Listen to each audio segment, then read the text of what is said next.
그 기쁨이 가슴을 가득 채웁니다. 그러나 기쁨만으로 이야기하기에는 요즘 홍범도 장군과 관련된 여러 일들이 너무 우리들의 막 속을 끓게 하고 분노를 부글부글 유발시키는 그러한 것들에 대해서 과연 이걸 어떻게 해야 되나라는 생각들을 해보게 됩니다.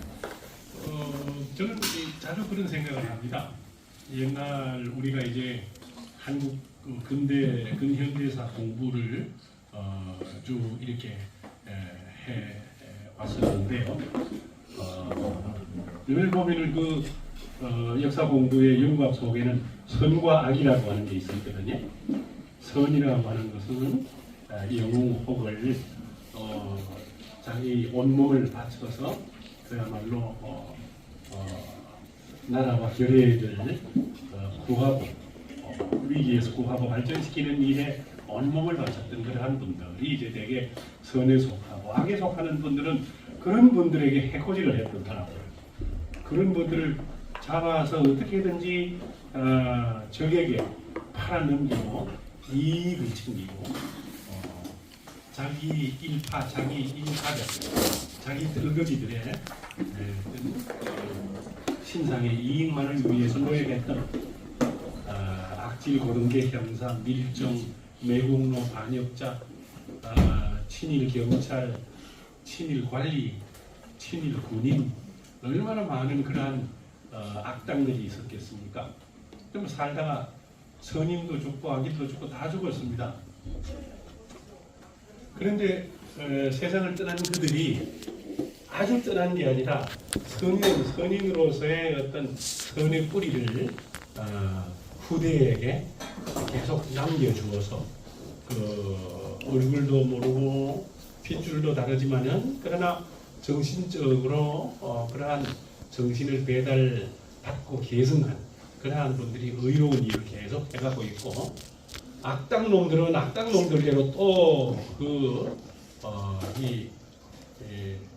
환생해서 이 반역적인 행동, 매국노와 다름없는 그러한 짓거리 이런 것들을 해내는 결과를 보고 있다는 것이죠.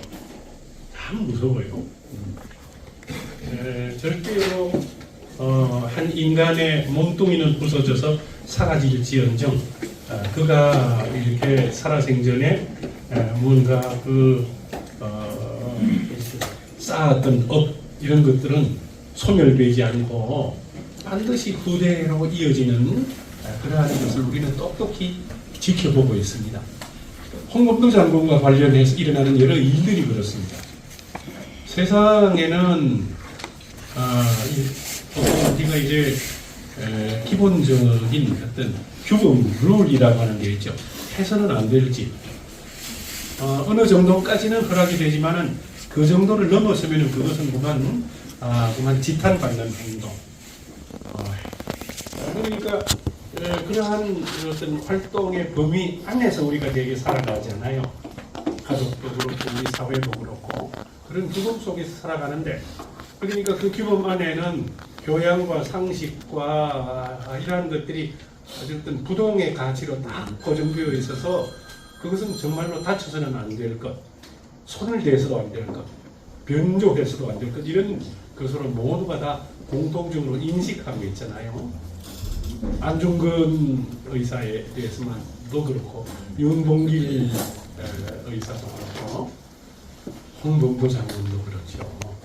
그런 분들의 경우가 얼마나 많습니까? 특히 이 나라의 독립운동가 참으로 많은 전공학자들의 연구가 뒤따랐고 그것을 헐뜯고 무너뜨리려고 하는 일제 관학자들과 그들의 후예들에 의해서 손상된 부분도 많지만은 그러나 지키고 지켜서 이룩해놓은 우리들의 독립운동사 이걸 바탕으로 해서 참 민족적 긍지와 자부심도 가지고 참 내가 이 한국인으로 태어난 게 그래도 이런 분들이 계셔서 체면 유지가 되는구나 참 그나마 참 다행이다 라는 생각까지 하고 있는데 요 최근에 그게 묵사발 나버렸습니다. 이 윤 정권이 들어서고 난 다음에 뭔가 낌새가 참 이상했습니다. 여러 가지 낌새가 이상했습니다. 그 이상한 낌새 가운데 하나가 뭐냐 하면은 역대 보수적 정권이 들어섰을 때 세력을 막 떨치던 놈들이 참여 정권이나 진보적 성격의 정권이 들어서면은 싹 씻은 듯이 사라져버리는 놈들이 있었습니다. 누구냐 하면은 뉴라이트였습니다. 아주 괴상망측한 정신적으로 아주 뭔가 망측한 그러한 인식의 체계를 가진 그러한 놈들인데요. 근본적으로 이놈들은 가장 은혜로운 두 나라가 있는데 미국과 일본입니다. 이 나라가 대한민국 정권이 수립되고 우리가 이렇게 불완전하지만 독립을 하게 된 것이 그들은 불완전이라는 생각도 안 하겠죠. 독립을 하게 된 것이 오로지 미국의 원자탄 두방 덕분이다. 윤봉길 의사가 홍구공원에서 도시락 폭탄을 던진 것 그거는 한 테러리스트의 활동에 불과한 거고 또 하얼빈역에서 총을 쏘았던 것도 그것도 아주 극단적 테러리스트이지 따지고 보면 이런 관점을 가지고 있죠. 홍범도 장군이 청사리 전투, 도모동 전투에서 그렇게 전승을 한 것, 뭔가 거기에 대해서 민족적 통쾌감을 가질지는 모르지만은 실제로 따지고 파고 들어가 보면은 일본 쪽 자료가 맞아. 일본군이 몇 명 안 죽은 걸 가지고 뻥 튀기면서 수백 명, 수천 명이 죽었다라고 막 과장된 홍보를 하고 거기에 속고 있는 한국인들 이런 식으로 자기들은 토론할 때 그걸 발표라고 하고 있어요. 일본적 자료를 가지고 와서 그러니까 이 독립투쟁사라고 하는 것 자체를 그들은 인정하지 않고 불온한 집단들의 어떤 터무니없는 저항 이런 방식으로 보고 있죠. 그뿐만 아니라 그러한 생각들의 배경에는 뭐냐 하면은 일본은 정말 은혜로운 국가다 따지고 보면 박정희 전 대통령이 그렇게 경제 부흥을 이루었는데 기적을 이루었는데 그러한 기적을 이루도록 한 바탕에 저변에는 일본이 모든 것을 30수년 동안 막 피땀 흘려서 한국의 조선의 근대화의 토대를 다 닦아놓고 갔다. 고맙다고는 못할지언정 왜 침탈이라든지 무슨 유린이라든지 이런 식으로 일본을 매도하느냐 라고 하는 게 뉴라이트의 관점이거든요. 기절초풍할 노릇입니다. 경부선에 대해서도 막 감사를 하고 있고요. 경부선 철도부설 그 모든 것이 일본은 정말 한국인의 진정한 발전을 위해서 그토록 애를 썼는데 감사는 못할지언정 돌을 던지다니 이런 관점이 이번에 육군사관학교 그 강의동 앞에 있는 강의동 본관 앞에 있는 6분의 그 흉상을 모조리 처음에는 철거한다고 했었죠. 우리가 이제 선명하게 기억하는데 모두 철거한다. 그 말이 뭐냐 하면은 독립운동사 자체를 전복시키겠다. 부정한다는 겁니다. 독립운동사 아무 의미 없어. 육군사관학교 생도들에게 별로 도움 안 돼. 이래가지고 철거를 한다고 하는데 그 말을 처음 인터넷이나 신문에서 대했을 때 너무너무 충격을 받았습니다. 여러분 철거가 어디에 쓰는 말입니까? 오래되어서 못 쓰게 된 아파트, 재개발로 들어간 아파트 때려 부실 때 철거라고 그럽니다. 산업 폐기물을 다른 곳으로 어디 이동시키는 것, 매립한다든가 아니면은 또 다른 방식으로 하기 위해서 어딘가로 옮길 때 이게 철거입니다. 원래 있던 자리를 이렇게 이동하는 것. 그런데 어떻게 독립투사들의 흉상을 철거하다니요? 어디에 무엄하게 감히 써서는 안 될 곳에 그런 말을 씁니까? 그러니까 우리말도 제대로 못 쓰는 인간들이 저지르는 짓입니다. 바로 철거라는 말을 그런 데 쓰니까요. 자, 그래서 철거를 했다고 합시다. 어디로 철거를 예정했는가 하니까 미리 다 자리를 알아놓은 데가 독립기념관의 수장고라고 하는 데입니다. 수장고는 엄청나게 큰 창고입니다. 독립기념관 안에. 이미 많은 석조 내지는 구리로 만들어진 조형물들이 너무 많기 때문에 상당수의 그러한 조형물이나 유물들이 수장고 안에 가득 차 있습니다. 자리가 거의 없지만은 비집고라도 육사에서 보내온다면은 이렇게 보관해 놓을 의사는 있습니다라고 맞득지 않게 이야기했습니다. 그런데 수장고 입구 이제 이번에 그 며칠 전에 PD 수첩에서 보셨죠, 그저께 수장고 보면 외부인 절대 출입 금지라고 딱 이렇게 써붙여놨고 그 관계 직원들만 들어갈 수 있고 그 안에 일단 들어가면은 나오기가 어렵고요. 그 다음에 철거되어서 어떤 있던 장소에서 영해를 지켜나가지 못하고 빨갱이니 무엇이니 하는 누명을 씌워서 수장관으로 집어넣었다. 이거는 바로 귀양살이가 아니겠습니까? 위리안치 혹은 또 무슨 테러에 의한 그러한 인질이나 볼보로 이렇게 잡아 가두어서 어디에 감금시켜 놓는 아주 불쾌하기 짝이 없는 그러한 보관 방식입니다. 절대 동의할 수 없는 거죠. 그런 일이 이제 이렇게 펼쳐지고 공공연하게 주로 앞장서는 놈이 이제 보훈부 장관이라는 자와 그 다음에 국방부 장관, 이제 물러난 국방부 장관이라는 두 인간이 이제 주로 주도를 했습니다. 그 인간들의 뒤에는 전부 뉴라이트 계열들, 그들의 어떤 백그라운드나 자리를 잡고 있고, 또 그들을 지지하는 대통령실, 그 다음에 보다 더 근본적으로는 윤석열, 그리고 또 그 핵심 참모들이 전부 이제 지원군으로 버티고 있었죠. 우리만 믿으라라는 식으로.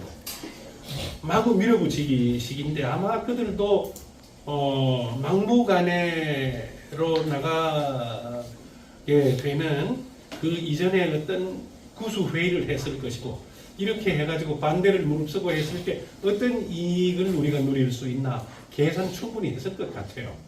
그렇게 해가지고 뭔가 노리는 어떤 꼼수가 분명히 있었으리라고 생각을 합니다.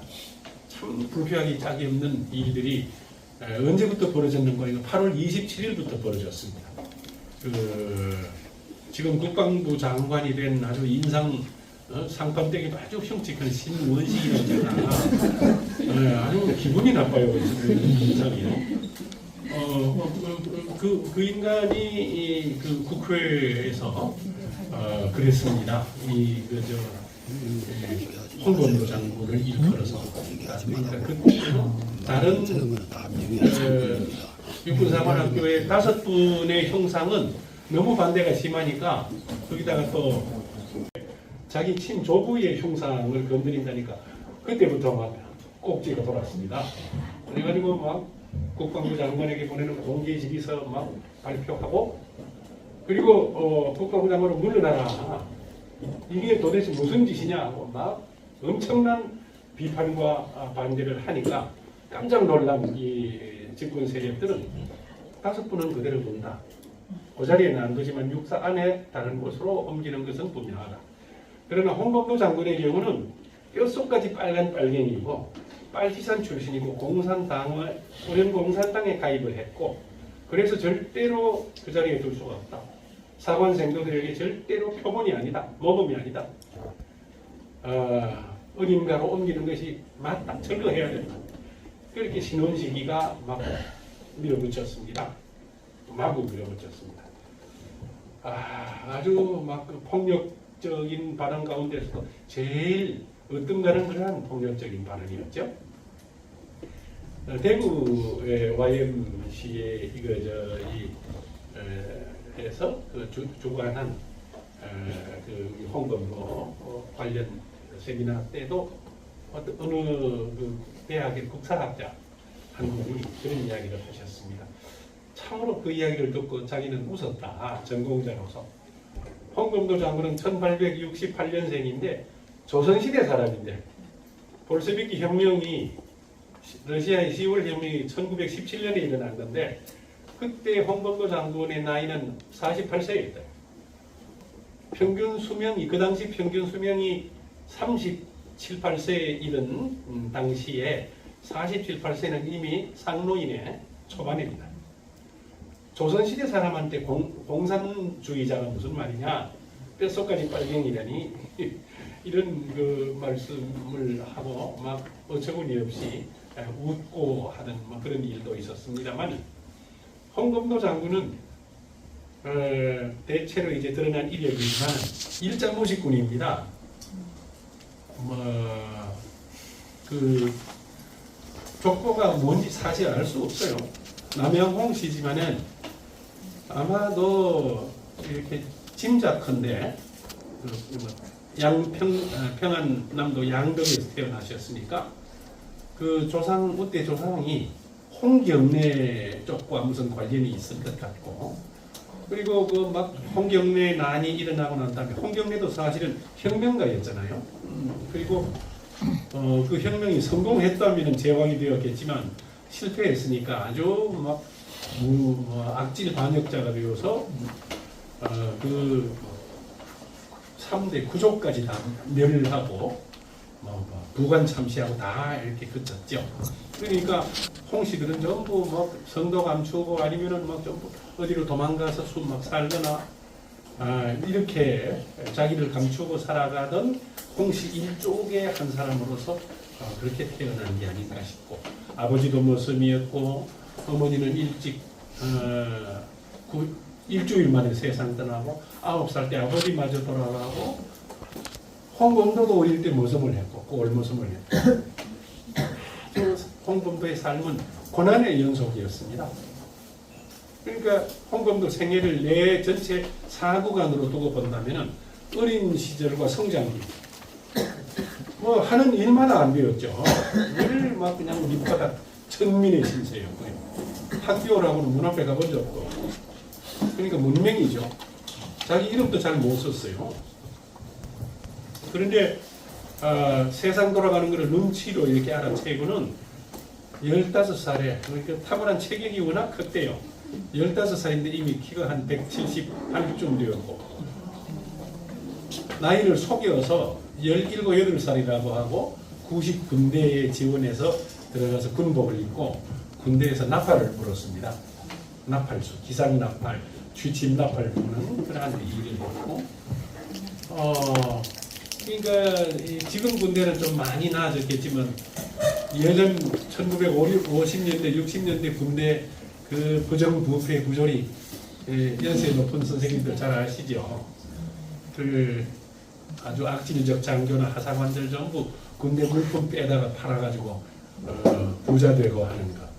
심지어는 또 사격 연습하고 나면 탄피 반납 안 하고 몰래 또 팔아가지고 돈 챙기고, 이런 그 막 군대의 뿌리 깊은 부조리가 이미 19세기 후반부터 90군대 시절부터 있었대요. 홍범도가 그걸 본 거죠. 상관이 담론으로 양식 가만히 빼돌려가지고 팔아먹는 걸 보고, 아니 지금 무슨 짓을 하시는 겁니까 하고 항의를 했다가 널씬하게 두들겨 맞았잖아요. 이제 첫 번째 고난이 시작되죠.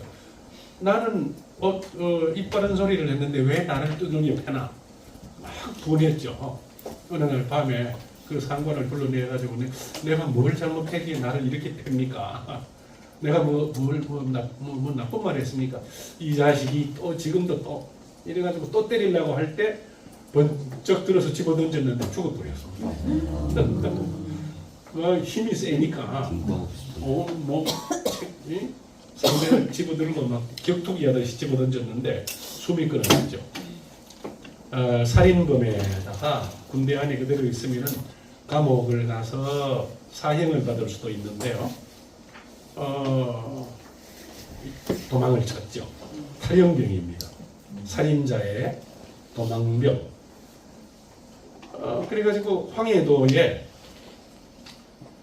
수완군이라고 하는 데를 이제 멀리 지나갑니다. 가다가 보니까 벌써 주막집 이 담벼락에는 홍범도의 얼굴이 이렇게 살인범, 도망자를 찾는다라고 하는 현상금으로 되어 있고요.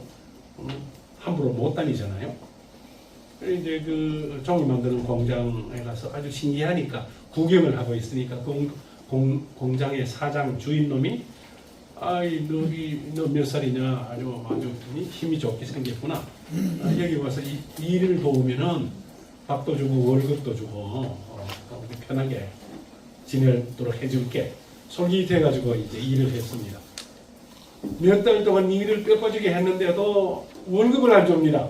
왜 돈을 안 주나요? 내가 나가는 동학에 네가 들어오면 월급을 줄게. 주인놈이 말하는 종이 제지소의 주인놈이 말하는 동학은 옳은 동학이 아니라 변질된 친일 동학, 시천교라고 하는 거 들어보셨죠? 나중에 그 일진회로 옮겨간. 그러니까 수은 최재우가 해월 최시형으로 이렇게 법통을 이어가서 나중에 이제 그 녹두장군 전동준이 엄청나게 그 막 이 동학 농민 전쟁의 파도로 이렇게 파급시켜가죠. 그러나 이 황도제에서 모조리 이렇게 일본군에게 괴멸되고 동학은 이제 해체가 되고 말이죠. 그 동학의 표면은 형식은 해체됐지만 그러나 동학의 정신은 여러 갈래로 나갔습니다. 증산교도 있고 뭐 여러 가지가 있는데요. 그 중에 하나가 이제 그 이용구라고 하는 자가 보통을 이었다라고 주장하면서 만든 게 시천교, 모실 시자에다가 하늘 천자, 이름은 거창합니다. 그러나 이용구는 굉장히 꾀돌이여서 세상 돌아가는 어떤 그 흐름, 재빨리 일본에 붙은 거죠. 일본이라고 하는 거대한 흐름의 가치를 읽었고 거기에 의존해야지 내가 성공할 수 있을 것 같다는 생각을 해서 재빨리 시천교를 친일적 성격으로 만들었고, 그래서 그 종이공장 주인이 다니는 곳은 바로 친일동학이었습니다. 거기 나오라고 하니까 홍범도는 눈치가 없나요? 나는 그런 데 나가는 거를 싫어하고 라고 하니까 그러면 네가 거기 못 나온다면 나도 네 월급 못 줘. 이렇게 또 부당하게 막 억장을 막 염장을 지르니까 또 그 상관하게 했듯이 한 방 때리고 번쩍 들어서 집어던지는데 또 죽었습니다. 힘이 너무 세니까 뭐 어떻게 한 방 때리면 막 치명상을 입고 말이죠.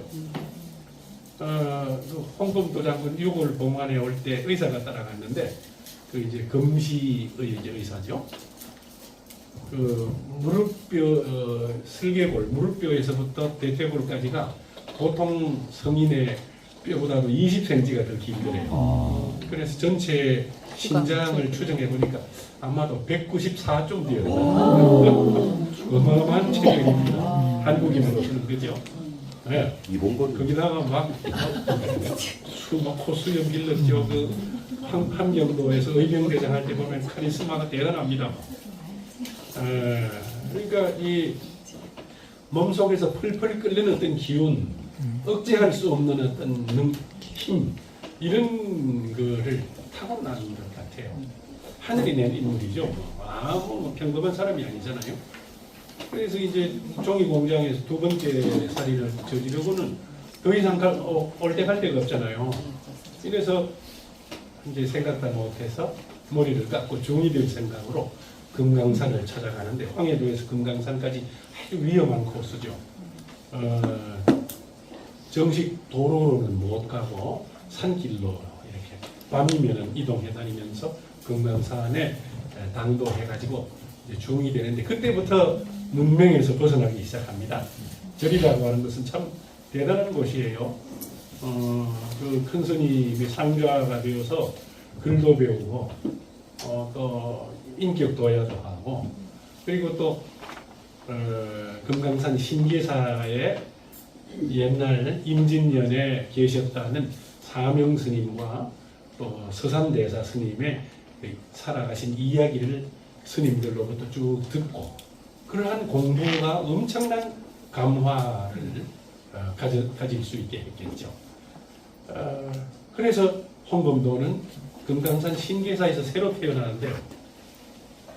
또 하나 재미난 것이 금강산 신계사에서의 금강산의 성전 생활을 2년 했는데 들어갔던 이듬해 봄에 얼음이 녹고 개울물이 졸졸 흐르고 부들강아지는 누막에 싹이 트는데 나무하고 내려오다가 이제 길가에 지게를 놓고 잠시 쉬고 있는데 어떤 비구니 스님이 고사리를 한자로 해가지고 등짐을 지고 이렇게 올라가는데 너무 힘들어 보이더라는 거죠.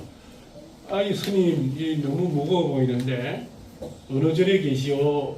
요 위에 앉아 있습니다. 아니, 내가 도와 드리면 안 되겠습니까?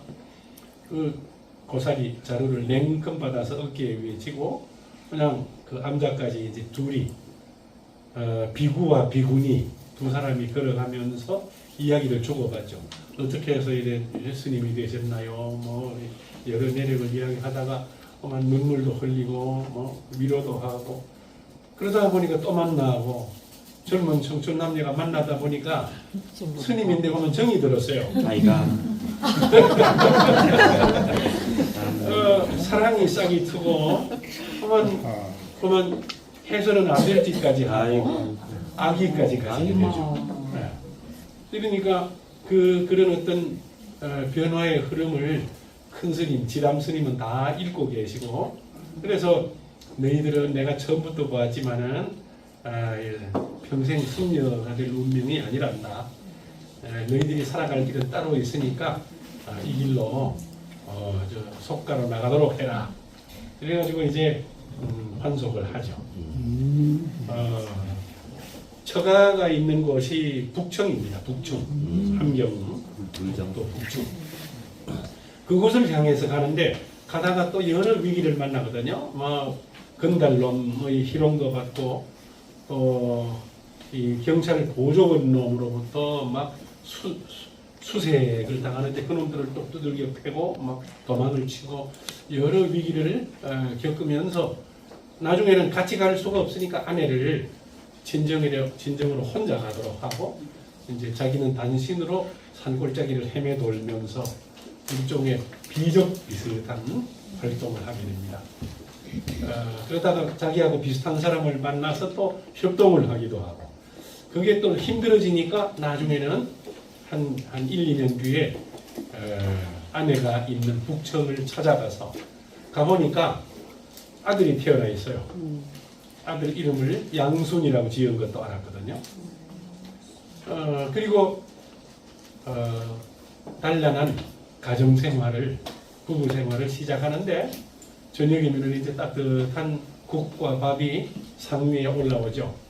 밤이면은 아내와 같이 또 잠을 자죠. 아기가 크면서 또 재롱을 부리죠. 그러는 가운데서 둘째 아기도 태어났습니다. 아들이었습니다. 두 아들이죠. 큰 아들은 홍양순, 둘째 아들은 홍용환. 아내는 이름이 옛날 사람들은 이름이 없어요. 그냥 단양이시. 호적에 보면 이단양 뭐 이렇게 되어 있습니다. 단양이시. 그렇게 아내와 더불어 살던 2년 6개월 동안의 기간이 홍범도 생애에서는 제일 행복했던 시간입니다. 뭐를 했나요 그때? 먹고 살 길이 힘드니까 포수를 했습니다. 총을 워낙 잘 쏘았으니까. 그래서 그 일대가 전부 개마고원인데요. 자기하고 같이 포수를 하는 사람들이 한 수십 명, 5, 60명이 되는데 워낙 체격이 좋고 막 믿음이 가고 지도력이 있으니까 그 산포수라고 그러는데 산포수 중에 두령이 되었습니다. 그런데 이미 그 시절은 을미사변이 일어나고 민비가 외놈들에게 무참한 죽임을 당한 그 직후에 온 세상이 다 알게 되었죠. 홍범도도 그 사실을 들었습니다. 그런데 이미 그때는 조선 팔도 전체에 일본 경찰과 헌병이 쫙 깔려 있을 때입니다. 함경도 지역의 경찰과 헌병들이 뭔가 제일 불편한 게 포수들이었어요. 말을 해도 잘 듣지도 않고 또 총을 들고 있으니까 뭔가 함부로 이렇게 막 잡아갈 수도 없고, 그래서 생각도 못해서 꾀를 낸 게 무기를 반납하도록 해라. 너희들의 생업의 도구니까 필요할 때 내줄게. 그러나 평소에는 경찰 관서나 헌병대에 보관한다.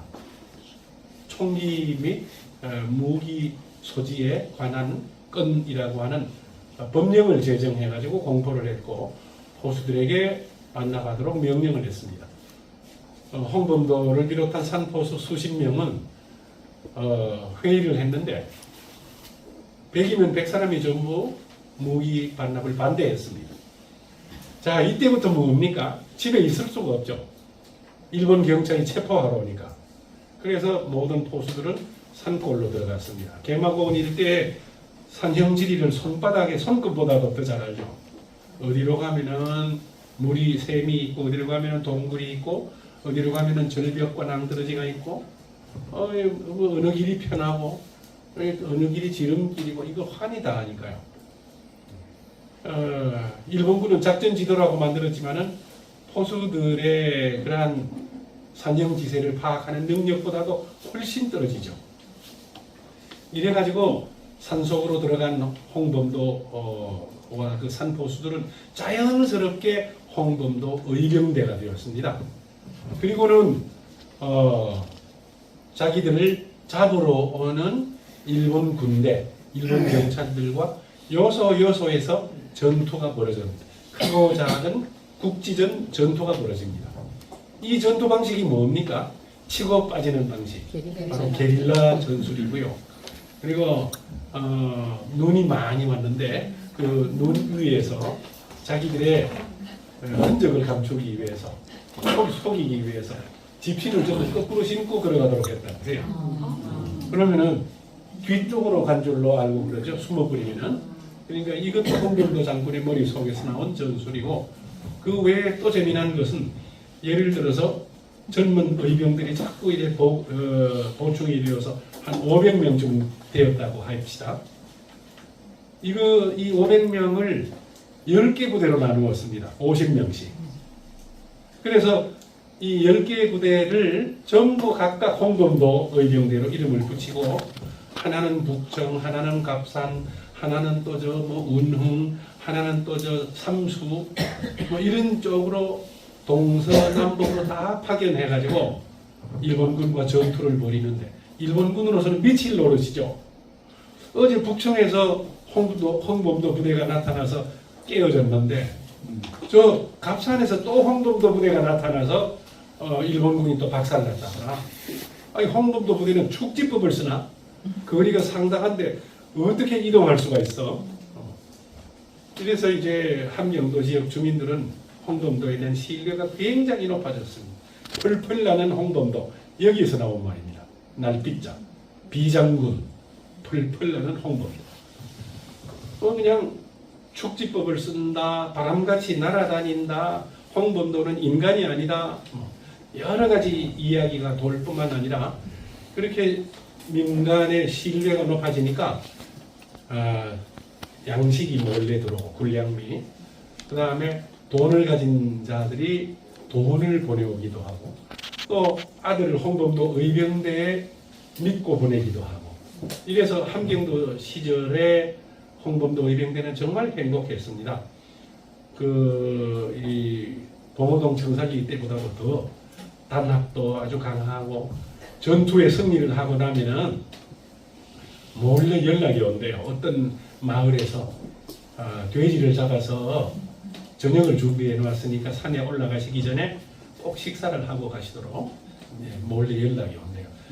살그머니 가서 밥을 먹고 또 산으로 올라가는, 아주 그야말로 민군 합동, 이런 것들이 잘 이루어지던 그 행복한 시절을 우리는 떠올려 볼 수가 있죠.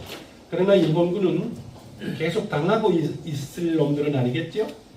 점점 병력을 강화시키고 연대급 병력이 나중에는 사단급 병력으로 연대, 대대, 사단급 병력으로 숫자를 늘려서 홍범도 의병대를 치려고 하니까 수적으로 절대적인 열세니까 두만강을 넘어서 이제 다른 방식으로 옮겨가야 되는데 그때부터 독립군의 어떤 체제로 바뀌어가기 시작하죠. 이제 봉오동이라고 하는 그 동네는 최진동, 최운산 그리고 또 한 사람이 더 있는데 최씨 삼형제가 부모로부터 돈을 엄청 물려받은 금수저들이었거든요. 대토지 소유주였어요.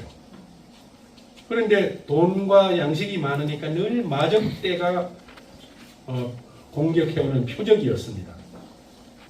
그냥 재산을 뺏기기 싫으니까 개인적으로 군대를 꾸렸습니다. 중국 놈도 불러들이고 한국인도 불러들이고 이래가지고 사병을 만들어서 군대를 조직했는데 이게 맨날 술만 먹고 마적들을 만나서 백전백패하고 늘 그게 걱정이었는데 소문난 홍범도 부대가 두만강을 넘어서 온다니까 미리 연락을 해서 긴히 의논할 일이 있습니다. 해서 봉오동으로 불렀습니다. 여기 머물러서 마적대를 좀 방어해 주신다면은 모든 것을 지원해 드리겠습니다. 군복과 양식과 무기와 탄약까지. 잘된 일이죠. 서로 누이 좋고 매부 좋고. 이래가지고 최진동의 성체 영지를 보호하기 위해서 머물게 되었고 이 홍범도 부대를 토벌하기 위해서 넘어온 일본 군대 야스카와 우리로 치면 한 중령 계급에 해당하는 연대병력이 홍범도 부대를 토벌하기 위해서 넘어와서 교전을 하게 되는데 그게 바로 홍범도 장군이 승리로 이끌었던 봉오동 전투라고 하는 것입니다. 여러분 봉오동 가보신 분 계십니까? 어디 있는데? 예, 백두산을 중심으로 왼쪽은 서간도라고 간도라고 하거든요. 섬도 아니지만 간도라고 해요. 사이섬이라고. 오른쪽으로는 북간도라고 합니다. 그러니까 동간도도 있고 하는데 북간도, 서간도, 동간도, 남간도는 없거든요. 그러니까 이 전체에 한국인들이 정말 많이 살고 있거든요. 봉오동은 바로 북간도 쪽에서 조금 더 위쪽에 연길이라는 데서 조금 북동쪽에 있는 골짜기인데요. 봉오동은 전체가 동네가 3개입니다. 입구로 들어가는 게 하촌이고 점점 들어갈수록 산이 좁아지고 아주 안에는 소굴이 땅처럼 산으로 뺑 둘러싸인 곳이 나옵니다. 맨 입구가 하촌, 조금 더 들어가면 중촌, 산으로 뺑 둘러싸인 데가 상촌입니다. 그게 제일 메인이고 다운타운이죠. 마을이 제일 크고 일본 군대 야스카와 부대가 하촌에서부터 겁이 나니까 함부로 못 들어가고 척후 부대를 선두 부대를 2개 소대를 만들어 가지고 들여보냈습니다. 조심스럽게 하촌에서 중촌으로 중촌에서 또 조심조심 또 들어가서 상촌까지 가는 동안에 아무런 저항이 없습니다. 웬 그 다리 저는 노인 하나가 나오는데 보면 팡 일본군이 쏘아 죽이고 그렇게 움직이는 개미새끼 한 마리 없습니다. 다 모두 도망갔나 보다. 우리가 온다는 어떤 첩보를 듣고 그런데 이미 독립군들은 홍범도 장군의 지휘하에 하촌, 중촌을 거쳐서 상촌에 주변에 산이 7개쯤 있는데 부대를 7개로 편성해서 전부 산 봉우리마다 한 부대씩 다 배치를 해놓았고 절대로 내가 신호탄을 쏘기 전에는 총 쏘지 마라. 이래가지고 음명을 내려놓고는 일본군 본대가 상촌에 딱 들어왔을 때 드디어 홍범도 장군이 신호탄을 쏘아서 주변에 7, 8개 산 꼭대기에서 빗발처럼 총탄을 퍼부었습니다. 하늘이 덮는다고 또 구름이 산을 덮어서 슬그머니 내려와서 안개처럼 이렇게 마을을 지나갔습니다. 그러니까 앞이 잘 보이지 않는 상태에서 사방에서 총탄은 날아오죠. 일본군은 당황한 나머지 자기들끼리 막 총질을 해서 서로 쏘아 죽이는 이런 일까지 생겨났다고 하더라고요. 그래서 연대병력이 이로서 살아 돌아간 도망친 병력이 약 한 27명 정도밖에 안 된다. 대승전이죠. 뭐 아주 청산리에 비하면 더 숫자가 적지만 깜짝 놀란 거죠. 일본군으로서는 막 야코가 팍 죽고 이래가지고 더 복수의 칼날을 갈아서 사단급 병력을 동원해서 공격한 게 청산리 전투입니다. 봉오동에서 청산리는 직선 거리로 치면은 약 한 35km 정도 됩니다. 그런데 청산리 그 일대에는 골짜기가 한 7개 골짜기가 있는데 고동하 골짜기, 청산리 골짜기, 백운평 골짜기, 휘구 골짜기, 또 무슨 샘물둔지 골짜기, 이런 이름이 다 따로 있는데 그 일대에서 벌어진 전투 전체를 통칭해서 청산리 전투라고 부르는 거죠. 네, 하나로 대표하는 이름으로. 그 골짜기마다 전부 독립군, 무장 독립군 지휘관들이 따로 부대를 이끌고 지키고 있었던 거죠. 김좌진 장군은 백운평에서 지키고, 홍범도 부대는 그 너머에 있는 또 다른 샘물둔지 천수평이라는 데서 또 지키고 있었고, 그래가지고 일본군의 대표 우두머리는 소장이거든요.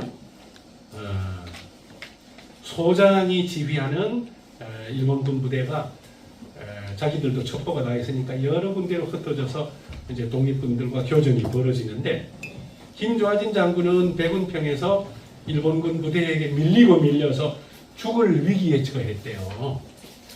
북로군 정서 전체가 몰살할 위기에 처했는데 깜짝 놀래서 이 연락병을 보내가지고 홍범도 장군에게 구출 신호를 보냈습니다.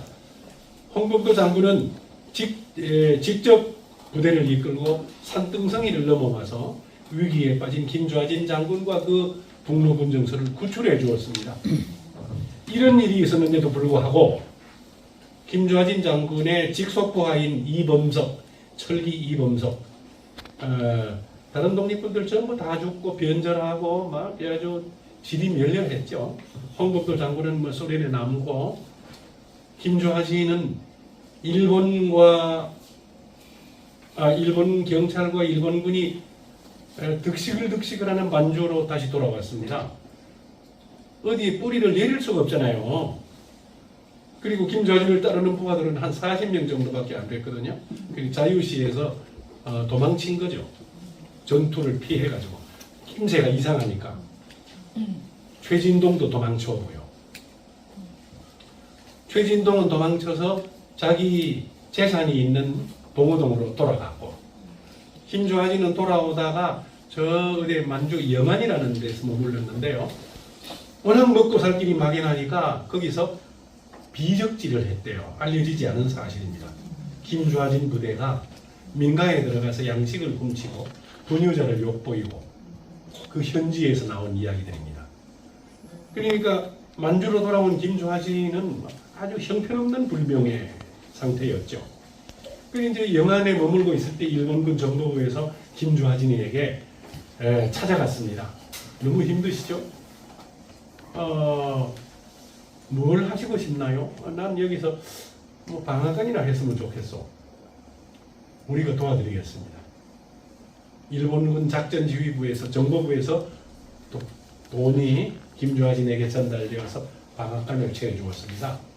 그냥 채워주었겠습니까?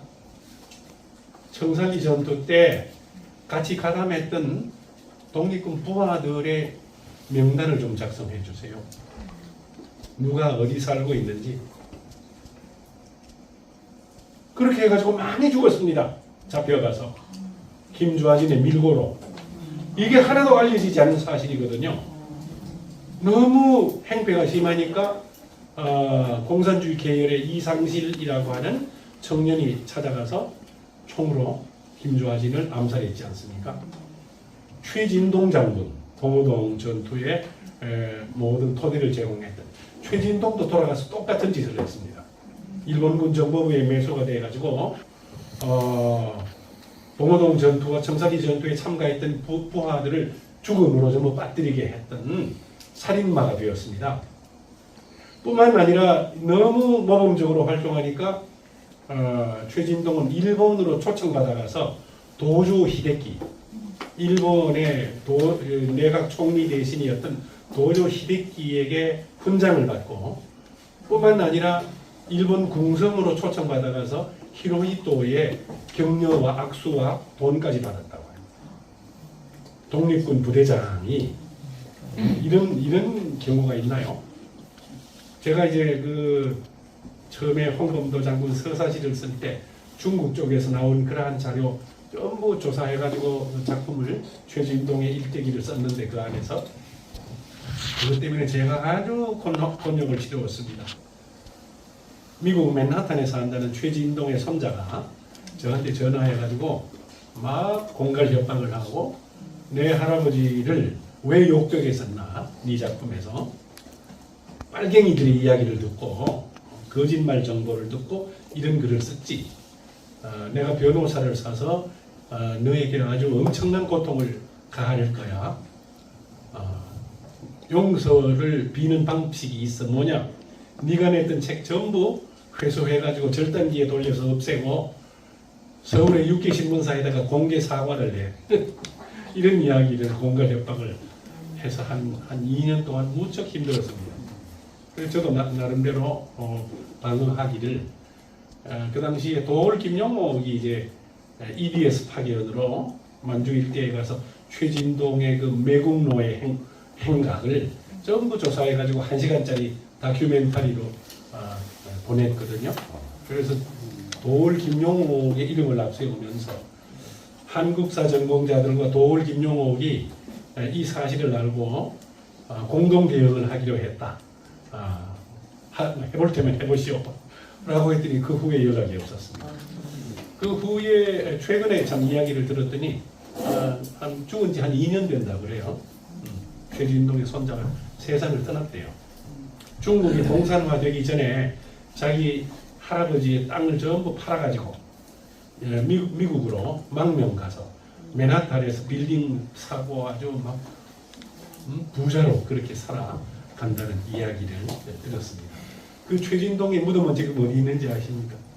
국립묘지에 있습니다. 만주에서 이동해 와가지고, 그러니까 이 독립운동사의 외국 투성이입니다. 막 변절해가지고 독립운동가들을 후배들을 부하들을 막 죽음터에 이끌었던 사람들이 여기 지금 국립묘지에 수두룩하게 와 있습니다. 아주 기가 막힌 일들입니다. 그런데 문제는 참 아까 이야기가 김좌진의 직속부 참모였던 철기 이범석 살아 돌아와서 8.15 광복 이후까지 이제 서울에 안착을 했고, 이승만 정권 때 초대 국방부 장관을 지내고 국무총리 자리까지 올랐습니다. 청사리 전투의 영웅이다 하니까 말이죠. 그러니까 막 잡지사에서 책을 하나 쓰라라고 하니까 청사리 전투 회고록을 썼습니다. 그 책 제목이 우둥불입니다. 우둥불. 우둥불이라는 책 안에서는 김좌진 장군 혼자서 청사리 전투를 다 승리로 이끌었다라고 그렇게 주장을 하고 있죠. 그 이야기가 그대로 고등학교 국사책에 들어갔습니다. 한국사 서술에. 그때부터 청사리 전투는 김좌진 것이다 라고 고정된 지식이 되었고, 그 우등불 안에서 홍범도는 빨갱이, 완전히 소외를 시켜버렸죠. 진정한 주인공은 홍범도 장군인데요. 이렇게 김좌진이 성이 안동김씨입니다. 양반 의식에 가득 사로잡혀 있었고요. 북로군정서 지휘관을 할 때도 굉장히 허식을 좋아해서 금빛 어깨 견장과 금빛 모자를 쓰고 백마를 타고 다녔다고 합니다. 위풍당당하게. 이 철기 이범석도 똑같아요. 국무총리 할 때 늘 백말 타고 이렇게 다니는 걸 좋아했답니다. 김좌진을 닮아가지고 흉내내는 거죠. 이범석의 성씨는 전주 이씨. 청산리 전투 때 16개 독립군 지휘관들이 회의를 할 때 홍범도 장군이 무척 왕따를 당했습니다. 왜? 양반 출신의 지휘관들이 홍범도를 좀 모성 출신, 상놈 출신, 포수 출신이라고 깔본 거죠. 천민으로 취급했습니다. 아이 저 세상이 좋아져 가지고 저렇게 저런 아주 비천한 놈이 우리하고 같이 어깨를 이렇게 겨루고 이런 지휘관 자리에 같이 앉아 있는데 이거 사실 저 아주 더러운 놈이야. 이런 관점이 독립군 지휘관들한테 있었던 거죠. 이런 관점이 지금까지도 이어져 가지고 이번에 흉상들 다 철거한다고 했다가 다 그대로 두기로 하고는 홍범도 장군만 유독 표적으로 삼는 이유가 바로 홍범도 장군을 천민으로 보기 때문에 윤석열 정부에서 뿐만 아니라 다른 사람들은 유족들이 있는데 홍범도 장군은 유족이 없습니다. 만만하게 보입니다. 큰아들은 홍양순이는 아버지처럼 15살에 아버지 의병대에 입대했습니다. 너무 힘이 좋고 지혜로워서 중대장 자리까지 올랐는데요. 함경남도 정평에 바백이라는 산골짜기에서 일본군과 전투가 벌어졌을 때 홍양수는 일본군의 유탄을 맞고 솔밭에서 숨이 끊어졌습니다. 하루의 전투가 끝나고 다들 돌아왔는데 죽은 사람도 몇 있는데 아들 양순이가 안 보여요. 그래서 이 양순 중대장 어디 갔나? 찾으니까 계속 안 보이는데요. 빨리 찾아봐라. 막 사람을 병사를 풀어서 찾아보니까 어느 솔밭에서 막 숨이 끊어지기 직전이에요. 아버지가 달려가가지고 막 깨어났습니다. 부자간에 어떤 의사소통도 못하고 죽어가면서 아버지만 이렇게 바라보았습니다. 기가 막혔겠죠. 그날 밤에 그 지휘관 홍범도 의병대 시절이죠. 그 의병대장 지휘부 지휘관실에 밤새도록 불이 켜져 있었다. 장군님은 잠을 안 자고 의자에 앉아가지고 계속 죽은 아들 생각만 하고 있어요. 새벽녘에 한 줄을 딱 이렇게 문장을 썼는데 내 아들 양순이 죽었다. 이거만 딱 썼습니다. 그 심정이 어떻겠습니까? 가슴이 찢어지는 심정. 그 아들 양순이하고는 또 이런 일이 있었거든요. 아내가 민가에 있는데 자꾸 그 밀정놈들이 홍범도에 옆에 내가 여기 산다 이런 게 알려지는 게 두려워서 자꾸 이렇게 옮겨다니며 숨어 살았습니다. 그런데 어느 날 연락이 오기를 몸이 아파서 벌써 며칠째 못 일어난다 하더라. 아들 양순이를 보내어서 근데 네 엄마 좀 돌봐드리고 와. 이걸 이미 일본 밀정놈이 알고 있다가 고발해서 홍양순이가 체포되어서 경찰서 감방에 일주일 동안 처박혔습니다. 일주일째 되는 날 외놈 조선사람 외놈 순사보가 찾아와서 자, 이 니에비한테 주는 편지다. 아주 좋은 내용이 들어있으니까 절대로 네가 먼저 뜯어보면 안 돼. 아버지한테 그대로 전해라. 그리고 너를 풀어준다. 이제 이 양순이는 득이양양해서 무슨 아주 좋은 편지라니까 가서 빨리 전해야지 하고 이제 부대로 돌아와서는 아버지한테 자초지종을 전부 보고하고는 그놈들이 편지를 이래 주기에 가져왔습니다. 아버지가 편지를 뜯어보니까 이런 내용이 들어있습니다. 귀순하면은 천황폐하의 은혜를 입어서 엄청난 부자가 될 것이요. 저항하면은 죽음만이 기다리고 있도다. 라는 딱 두 마디였습니다. 그 편지를 보는 순간 너무 격분한 홍범도 장군이 권총을 꺼내가지고 아들을 향해서 정면으로 발사했습니다. 제대로 쏘았으면 아들이 관자놀이에 총탄을 맞아서 아마 즉사했겠죠. 손이 아마 떨렸을 것 같아요. 그 명사수가 떨리는 손으로 아들에게 총을 쏘았는데 탕 했는데 왼쪽 귓밥이 뚝 떨어졌습니다. 피가 척척척척 흐르면서 총소리가 나니까 부관이 달려와서 현장을 보니까 이게 기가 막히거든요. 아이고 장군님 왜 이러십니까? 아들을 감싸고 나갔죠. 이 다친 부분을 치료하는데 한 달 걸렸습니다. 그로부터 아들 양수는 더욱더 철저하게 중대장으로서 모범적인 복무를 했다고 합니다. 그런 아들이 바베기 전투에서 전사했으니까 기가 막히죠. 둘째 아들은 의병대 생활을 할 수가 없었습니다. 가슴이 약해서 틈만 나면 피를 토하는 결핵 환자였습니다. 그래서 임만주에 홍범도 장군이 잘 아는 한약방에 비밀스럽게 입원을 시켜놓았습니다. 그런데 거기서 병원에 안 있고 자꾸 나와서 돌아다니고 하다가 신분이 탈로 나서 막 그냥 어디 모함도 받고 고발도 당하고 이랬는데 결국 아버지를 못 보고 결핵을 앓다가 죽어버렸습니다. 아내는 나중에 일본군에 잡혀가서 모진 고문을 받았습니다. 네 남편한테 보내는 귀순 편지를 네가 네 자필로 직접 써라 라고 이렇게 하니까 아무리 평범한 사내나 영웅 호거일지라도 계집의 편지를 그대로 호락호락 믿을 사람은 별로 없을 것이다. 나는 절대 못할 것이니까 니놈들이 알아서 해라. 그리고 난 다음에는 혀를 깨물어서 스스로 세상을 떠나고 말았습니다. 모진 고문을 가했겠죠, 이놈들이. 네. 그래가지고 아내가 일본군에게 고문을 받다가 죽고 두 아들이 그런 식으로 세상을 떠났고 전 가족을 독립운동에 헌납을 했잖아요. 이런 홍범도 장군을 뼛속까지 빨간 빨갱이 무슨 유골 그 다음에 공산주의자 빨치산 아주 말도 안 되는 소리로 홍범도 장군을 욕되게 하는 이 정부를 너무너무 아주 호되게 꾸중하는 바입니다. 용납할 수가 없습니다. 언젠가 반드시 그 책임을 물어야 할 때가 오리라고 생각합니다.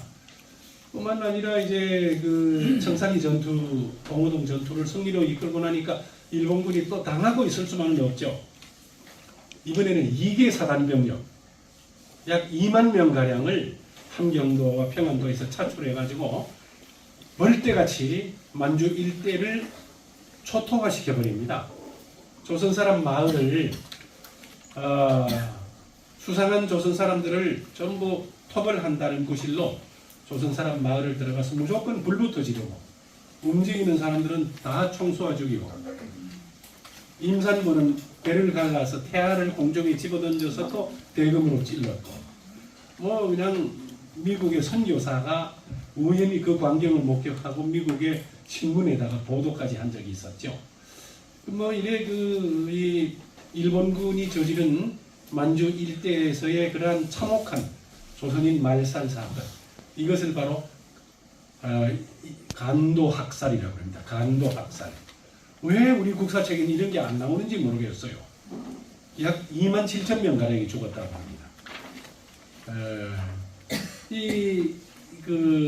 그러한 일본군의 대거 출병이 있을 것을 미리 알고 만주의 독립군 부대들은 전부 아무르강을 건너서 어마어마한 먼 길입니다. 그것도 10월 말 11월 초에 그 먼 길을 걸어서 대장정을 해서 아무르강 건너 스보보드니라고 하는 러시아 쪽의 도시로 도피를 하는 거죠. 작전상 이동인데 도피죠. 도피. 도망이죠. 그 스보보드니를 우리말로 바꾸면 자유입니다. 자유. 자유시 참변하는데 그 자유가 바로 스보보드니 시에서 일어난 한국의 독립군들이 두 패로 나누어서 동족 상쟁을 일으킨 사건. 이것이 바로 자유시 참변입니다. 왜 자유시 참변이 일어났나? 약 3,000명 가량의 독립군들이 걷고 걸어서 거의 거지하고 다름없죠.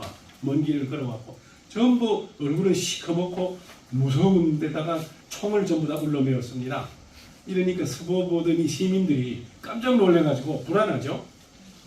자기들 경찰서에 혹은 군대에 찾아가가지고 무서워서 못 살겠어요. 어떻게 좀 조치해 주세요. 이러니까 대한독립군 그 홍범도 장군과 여러 사람들에게 지시를 한 거죠. 무기를 반납하시오 일단 라고 하니까 독립군 부대가 두 파로 나뉘어졌습니다. 가뜩이나 서로 사이가 안 좋은 갈등의 골이 있었는데 한 패거리는 상해파라 그래서 뭔가 그 상해 임시정부를 지지하는 반대 사회주의 계열이 좀 있었습니다. 또 한 패거리는 이르쿠츠크파라고 해서 거기도 또 사회주의를 지지하는 전반적으로 사회주의 지지 세력들이었고요. 상해파와 이르쿠츠크파 두 패로 나뉘었는데 이르쿠츠크파는 송범도 장군은 이르쿠츠크파에 속했습니다. 우리가 러시아 땅에 일단 왔으니까 저 사람들도 뭔가 그냥 하는 소리가 아니라 민간이 워낙 불안해하니까 총기를 반납하라고 하는데 우리가 이거를 끝까지 거절하면은 보복을 당할 수가 있어. 비극적인 일이 일어날 수가 있지. 웬만하면 우리가 총기를 반납하고 필요할 때 우리가 좀 받아서 일본군과 교전할 때 쓰면 되지 않겠나. 총기를 반납하면은 그들에게 무언가 지원을 요청하기도 좋지. 이런 관점이었습니다. 그러나 상해파는 그 김좌진, 이범석, 박일기야, 최진동 전부 상해파였습니다. 무슨 소리냐? 우리는 군대야. 군인이 총을 반납하고 나면 우리는 일반 건달이나 뜨내기와 다름없는데 절대 우리는 총기 반납 못해. 이렇게 두 패로 나뉘어졌죠. 그런데 홍범도 장군은 어느 날 다른 지역에서 불러가지고 일을 돕기 위해서 자기 부하들과 함께 스보보드니 부근에 있는 지역으로 가 있었습니다. 그런데 그 시기를 틈타서 소련 홍군 부대는 이르쿠츠크파의 강경파를 동원해가지고 장갑차와 대포를 끌고 나와서 그 무기 반납에 반대하는 상해파를 무차별 공격을 했습니다. 그래서 주로 스보보드니 기차역에서 전투가 벌어졌는데 현장에서 170명이 죽고 총 맞아 죽고 700명이 소련 군대에 포로가 되고 도망치다가 강물에 헤엄을 못 쳐서 익사한 사람이 한 100명. 이래서 전체적으로 한 270명 가량이 죽고 행방불명자도 한 뭐 좀 제법 되고 700명이 포로가 되었다. 이 비극적인 사건의 소식을 듣고 홍범도 장군이 깜짝 놀라서 스보보드니로 돌아와 가지고 보니까 길거리에 시체가 널브러져 있고 막 팔도 떨어지고 다리도 떨어지고 막 이 무참한 모습을 봤어요. 홍범도 장군이 막 울음이 막 황소 같은 울음이 터져서 내가 그대들을 지키지 못해서 너무너무 막 송구하기 짝이 없어. 이 끝까지 이거를 내가 일어나지 못하도록 비극이 일어나지 못하도록 내가 노력을 해서 막았어야 되는데 이게 참 내 잘못이 큽니다 라고 막 외치면서 그렇게 시신을 매장하고 정리를 하고 뿐만 아니라 700명 포로가 된 사람들을 빨리 석방을 시켜야 되기 때문에 군사재판이 열렸습니다. 소련군에서. 이때 홍범도 장군이 자청해서 재판관이 되기를 요청했고 그걸 수락받아서 들어가가지고 철저히 변호를 해서 700명 가운데 670명을 석방시켰습니다. 홍범도 장군의 노력입니다. 그리고 나머지 30명이 아주 질이 좋지 않은 놈들이다 해가지고 잡혀 있었는데 1922년에 모스크바에서 전 세계 피압박 민족 대회라고 하는 것이 열렸습니다. 이때 막 여러 민족 대표들이 많이 참석했는데 홍범도 장군도 거기에 조선민족 대표로 초청을 받았습니다. 영광된 자리죠. 그리고 이제 모스크바의 어느 호텔에 들어가서 있습니다. 그런데 문을 누가 똑똑 두드려요. 그래서 문을 열고 보니까 웬 러시아 사람 2명이 와가지고 통역을 데리고 와서 하는 말이 레닌 동지께서 홍 장군님을 무척 만나고 싶어 하십니다. 모스크바에 오셨다니까 아마 그렇게 초청하신 것 같습니다. 기쁜 일이죠. 그래가지고 그 사람들을 따라서 크레물린 궁전으로 가서 레닌을 만났습니다. 레닌은 활짝 웃으면서 방에 들어서는 홍범도 장군을 막 부둥켜 안았습니다. 정말 내가 존경하는 우리 홍범도 장군이 모스크바에 오셨다니까 초청을 했습니다. 그래서 얼마나 여러 가지로 힘드십니까?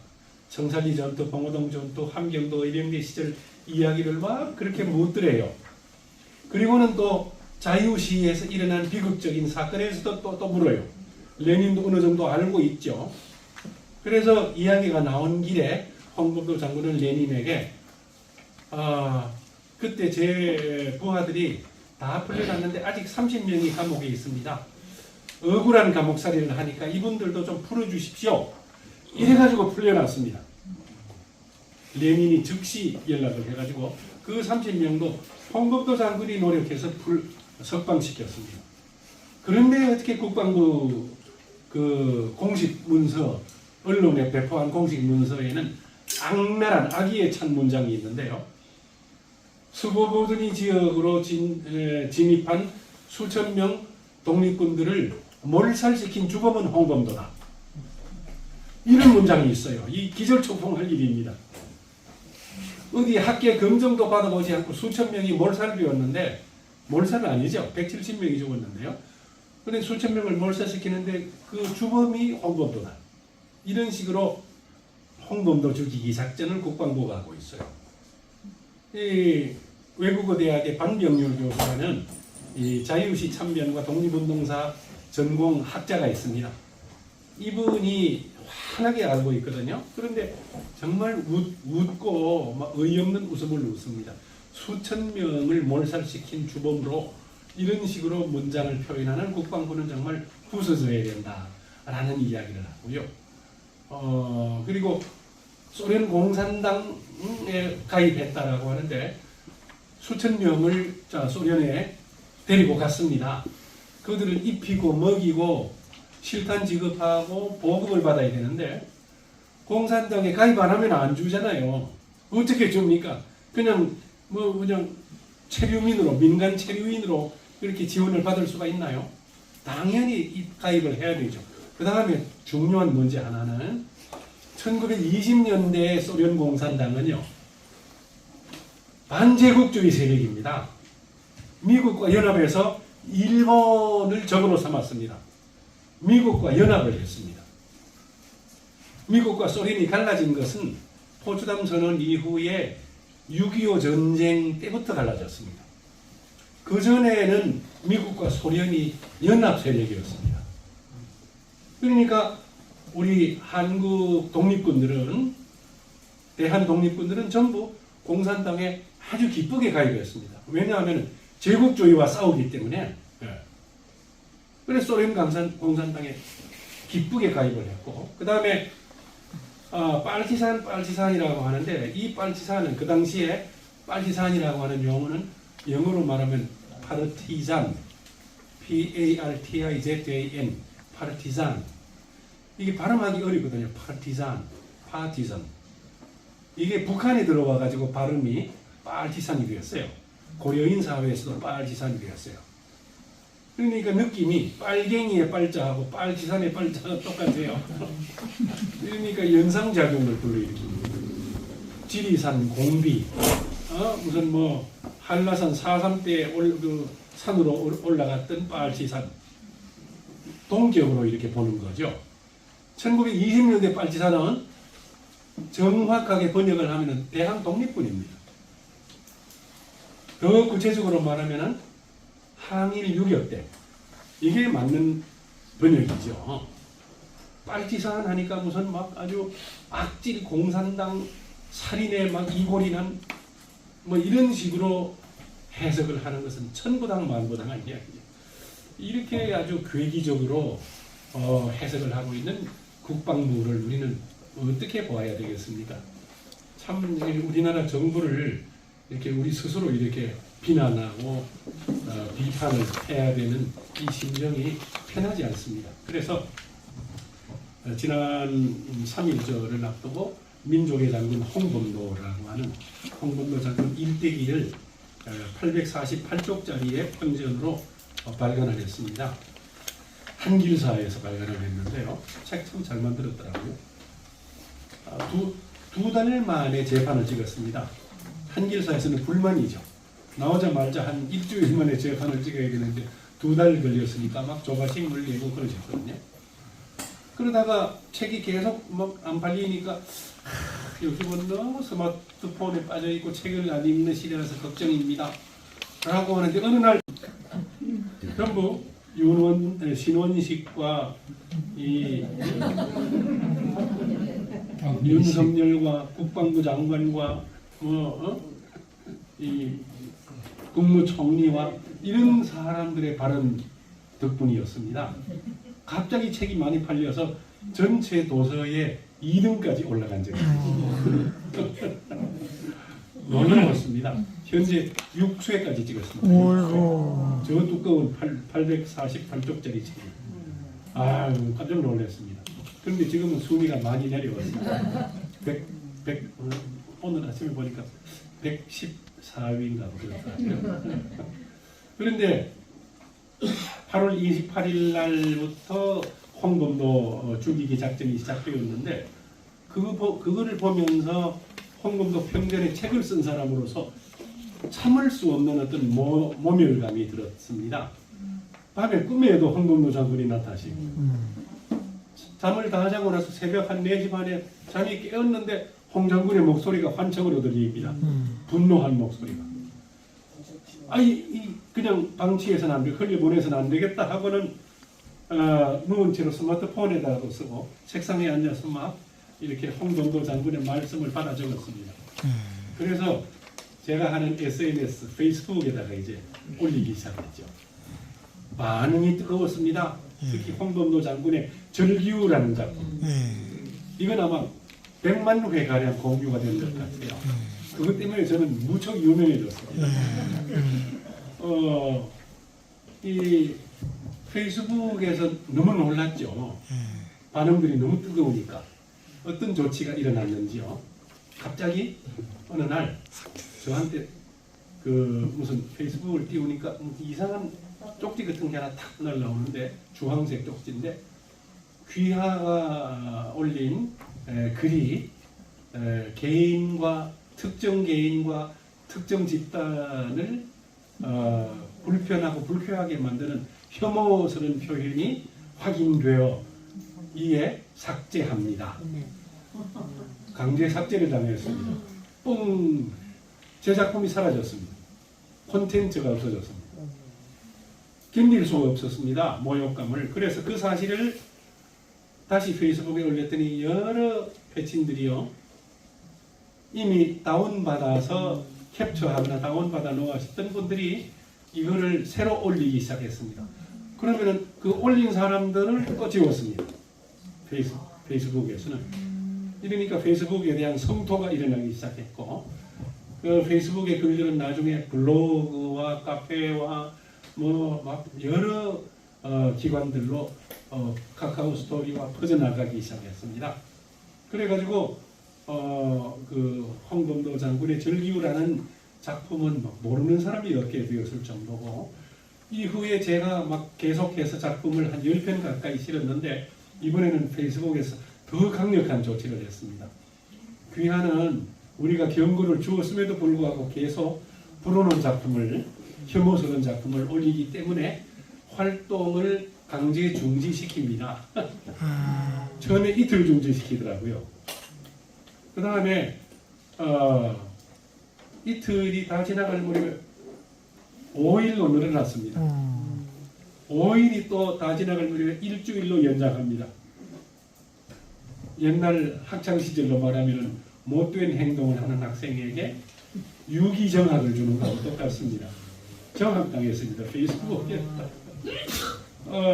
저는 그 사실도 모르고 습관적으로 페이스북에 들어가서 친한 사람의 글이 올라오면 반가워서 볼 수는 있거든요. 좋아요를 탁 눌립니다. 갑자기 제 스마트폰 화면 전체가 새카맣게 변하더라고요. 암흑으로. 약 한 30초 동안. 30초 너무 길더라고요. 아무리 놀려도 안 풀려요. 30초 동안 암흑이 지나가고 나면 다시 풀리는데 또 눌리면 또 검어지고 말이죠. 그러니까 이 아주 뚜렷하고 구체적인 언론 탄압이죠. 개인의 의사나 행동을 규제하고 장악하고 금지하는 이런 일이 일어나니까 막 사람들의 반응이 더욱 뜨거워져서 이때 이제 그 평전을 발간한 한길사 대표가 저한테 연락 오기를 이제 페이스북에 작품 그만 실으세요. 시집으로 한꺼번에 발표합시다. 이래가지고 발간한 시집이 내가 홍범도다라고 하는 제목으로 나왔습니다. 저기에 몇 권 갖다 놓았는데요. 전체 4부 구성인데 1부, 2부와 3부의 한 절반 거의 한 70% 작품이 이번에 새로 쓴 작품들입니다. 폭포처럼 작품을 썼으니까요. 전부 홍범도 장군의 목소리입니다. 그래서 해설을 쓴 한 분이 뭐라고 이야기했는가 하니까 무당이 접신 상태에서 하는 말을 공수라고 한다 그래요. 한자로 바칠 공자. 그 다음에 목숨 소자. 무당이 공수하듯이 하는 말. 홍범도 장군의 홀령에 이동순 시인이 완전히 접신이 되어서 이동순 시인이 홍범도 장군의 어법으로 쓰는 말. 그게 저기 이제 들어있다는 거죠. 아주 재미있는 해설을 하셨더라고요. 저 시집이 발간된 이후에도 약 한 20편을 썼는데 한길사 대표는 작품을 더 써서 저 책이 잘 팔리면 2집을 내도록 합시다. 이런 제의까지도 들어왔습니다. 아무튼 여러 가지 이야기가 참 많습니다. 많은데 이렇게 막 마음속에 들어있는 그러한 이야기를 하다가 보니까 자료를 옳게 활용을 하지 못했네요. 안 넘어가네요. 사진이나 한 몇 장 좀 보고 마칠까요? 네.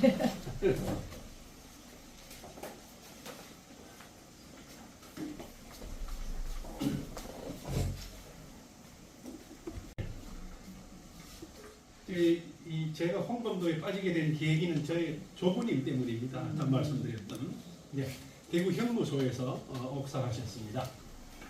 오른쪽은 할머니인데 할아버지가 고문 받을 때 한 달에 한 번씩 면회 가서 그 옷을 받아서 빨면은 핏물이 막 흘렸다 그런 이야기를 들었습니다. 여기 이제 2003년에 발간한 민족서사시 홍범도 10권짜리인데 이 책을 발간해서 홍범도 장군의 무덤이 대전으로 오기 전에 카자흐스탄 크즈모르다에 계실 때 이 책을 가지고 가서 무덤 앞에 바칠 때 막 눈물이 막 났습니다. 홍범도 장군이 겪은 고난입니다. 90군대의 모습이고요. 나팔수, 90군대 나팔수. 종이공장 옛날 모습입니다. 금강산 신계사, 홍 장군이 승려 생활을 하는 곳입니다. 포수들입니다. 산포수. 옛날 의병들이 쓰던 화성총은 아주 기능이 형편없죠. 일본 군대의 총은 연발총인데 화성총은 총단 한 발 쏠려면 3분 걸립니다. 옆에서 불 붙이는 사람이 있어요. 신지에. 네. 그리고 비 오면은 눅눅해서 총 발사가 되지 않습니다.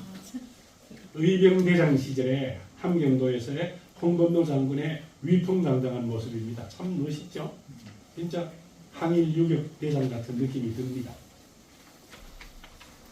아들 양순이가 문재인 대통령한테서 받았던 훈장입니다. 그 당시 신문에 홍범도 이야기가 많이 나오거든요. 자, 여기에 홍범도 있죠. 여기에 홍범도가 있는데 뒤에 가보시면은 여기 보십시오.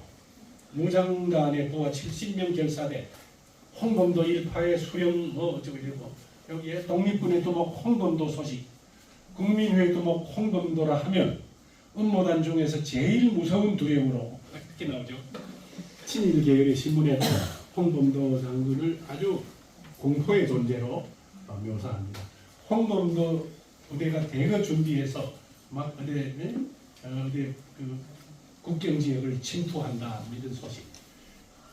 연해주에 가 있을 때도 치타 자치정부를 방문해서 베일 조선인 홍범도가 부하 수백 명을 데리고 원조를 구하기 위해서 왔다. 홍범도 씨의 독립군 모집, 치타 정부 후원으로 연해주에서도 이렇게 피나는 노력을 했던 자료들이 이렇게 신문 기사에 남아 있지 않아요? 세 번째 고난 청산리 전투, 봉오동 전투입니다. 아까 말씀드린 하촌과 중촌과 상촌, 이 산으로 뺑 둘러싸인 곳이고 홍범도 장군이 여기에 있었습니다. 일본군이 봉오동 전투를 마치고 난 다음에 전황 보고서를 썼는데 전부 거짓말로 축소했습니다. 3명이 죽었다. 일본군이 이렇게 거짓말로 작성을 해놓았습니다. 이것도 마찬가지입니다. 야스카와 안철이 야스카와거든요. 야스카와 추격대, 봉오동 부근 전투 상보 뭐 이렇게 되어 있습니다. 이 봉오동 현장에 가면은 댐으로 변했습니다. 마을로 들어갈 수가 없습니다. 입구에 이렇게 비석만 세워놓았네요. 청산리 전투의 작전 개념도입니다. 빨간색이 일본군이고 요 가운데가 이제 청산리 일대의 독립군들의 모습입니다. 동로군정서 모습이고 요게 아주 통쾌합니다. 청산리 전투에서 총 맞아 죽은 일본 군대를 들끝에 실어서 옮겨가는 일본 군대의 처참한 모습이죠. 청산리 현장에 세워진 대첩 기념비이고요. 봉오동 청산리에서 막 무서운 패배를 당하고 나니까 일본군 2개 사단이 완전히 만주를 쓸어버리는데요. 간도 방면 출병에 관한 것 비밀 서류입니다. 일본 만주에 출병한 일본군들 이렇게 악질적으로 토벌을 했습니다. 자, 자유시 참변 때 상해파를 공격한 소련 홍군 부대의 오하묵이라고 하는 아주 골수 공산주의자죠. 네. 자유시 참변의 주모자는 바로 이 사람입니다. 자유시 참변이 일어났던 그 개념도고요. 그리고 많은 독립군들이 죽었던 그 스보보드니 기차역입니다. 이거 보면은 저는 눈물이 납니다. 홍범도 장군이 모스크바로 갈 때 서류에 신청서를 작성했습니다. 조사표. 여기 보면은 생년월일에 1868년 몇 월생 이름 이거는 자필 같아요. 필시. 여기 보면은 직업 의병 해놓고 뭐 모자라니까 28년 의병을 28년 했다. 사회 지위는 농사. 무슨 위임장을 가지고 오셨어? 의병대 위임장. 그 다음에 어느 단체에 속하였어? 없어. 어느 노동조합에 속하였어? 없어. 아주 말투가 아주 막 투박하죠. 그 다음에 이게 대단합니다. 장래 목적과 희망 고려 독립입니다. 살아서도 고려 독립, 죽어서도 고려 독립 이런 분입니다. 그 다음에 어느 외국말을 알으시오? 없어. 모르면 전부 없습니다. 마지막에 사인이 있고요. 이 모자와 러시아의 군인들이 입는 장군복입니다. 크레물린을 방문했을 때 레닌이 주었던 선물입니다. 권총도 레닌이 주었습니다. 뿐만 아니라 러시아 금화 1000루블 우리 돈으로 치면 한 돈 1000만 원 되는 상금, 경력금까지도 주었다고 합니다. 이거를 국방부에서는 뭐라고 하는지 아십니까? 자유시 참변 때 자유시에서 독립군을 얼마나 죽였는지 레닌에게 보고하러 갔다. 이런 식으로 또 소설을 쓰고 있어요. 아주 악질적입니다. 모스크바에서 열린 극동 피아방 민족대회에 참가했던 조선민족대표로 참가했던 홍범도 장군의 모습입니다. 이미 늙어가고 있는 모습이죠. 이때 농사를 지을 때인데요. 장군복은 계속 입고 다니기를 좋아했고 이때 나이가 한 57세에 가량 되었습니다. 그런데 이 시기가 지나고 러시아로 강제 이주가 됩니다. 중앙아시아로. 스탈린이 그런 짓을 합니다. 이것은 홍범도 장군 순국 75주년이니까 지금부터 5년 전이죠. 올해가 순국 80주년이니까 5년 전에 제가 카자흐스탄 크슬노르다에 가서 홍 장군이 사시던 데 가서 연극 의병들이라고 하는 것을 고려인 배우들이 공연하는데 이 사람이 홍범도 장군 역을 호수염을 가지고 있죠. 저는 여기 오른쪽 두 번째 앞줄에 앉아 있습니다. 이 사람들이 참 고맙습니다.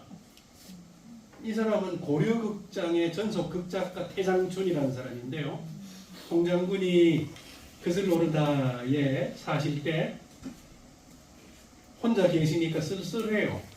고려극장의 태장춘 극작가가 어느 날 홍 장군한테 찾아가서 장군님 심심하시니까 우리 극장에 나와서 배우들 연극하는 것도 보시고 놀러 나오세요. 아 좋지. 놀러 나갔습니다. 그랬더니 연극 보고 아주 기뻐하시니까 늘 나오셔서 연극도 보시고 우리 극장에 아주 값비싼 연극 소품들이 많은데 도둑놈들이 이걸 노립니다. 훔쳐가지 못하도록 장군님이 좀 지켜주세요. 경비, 극장 경비를 시켰습니다. 대한독립군 총사령이 고려극장 경비가 된 사연입니다. 그냥 하는 게 아니라 매달 한 300루블 정도의 월급을 드리겠습니다.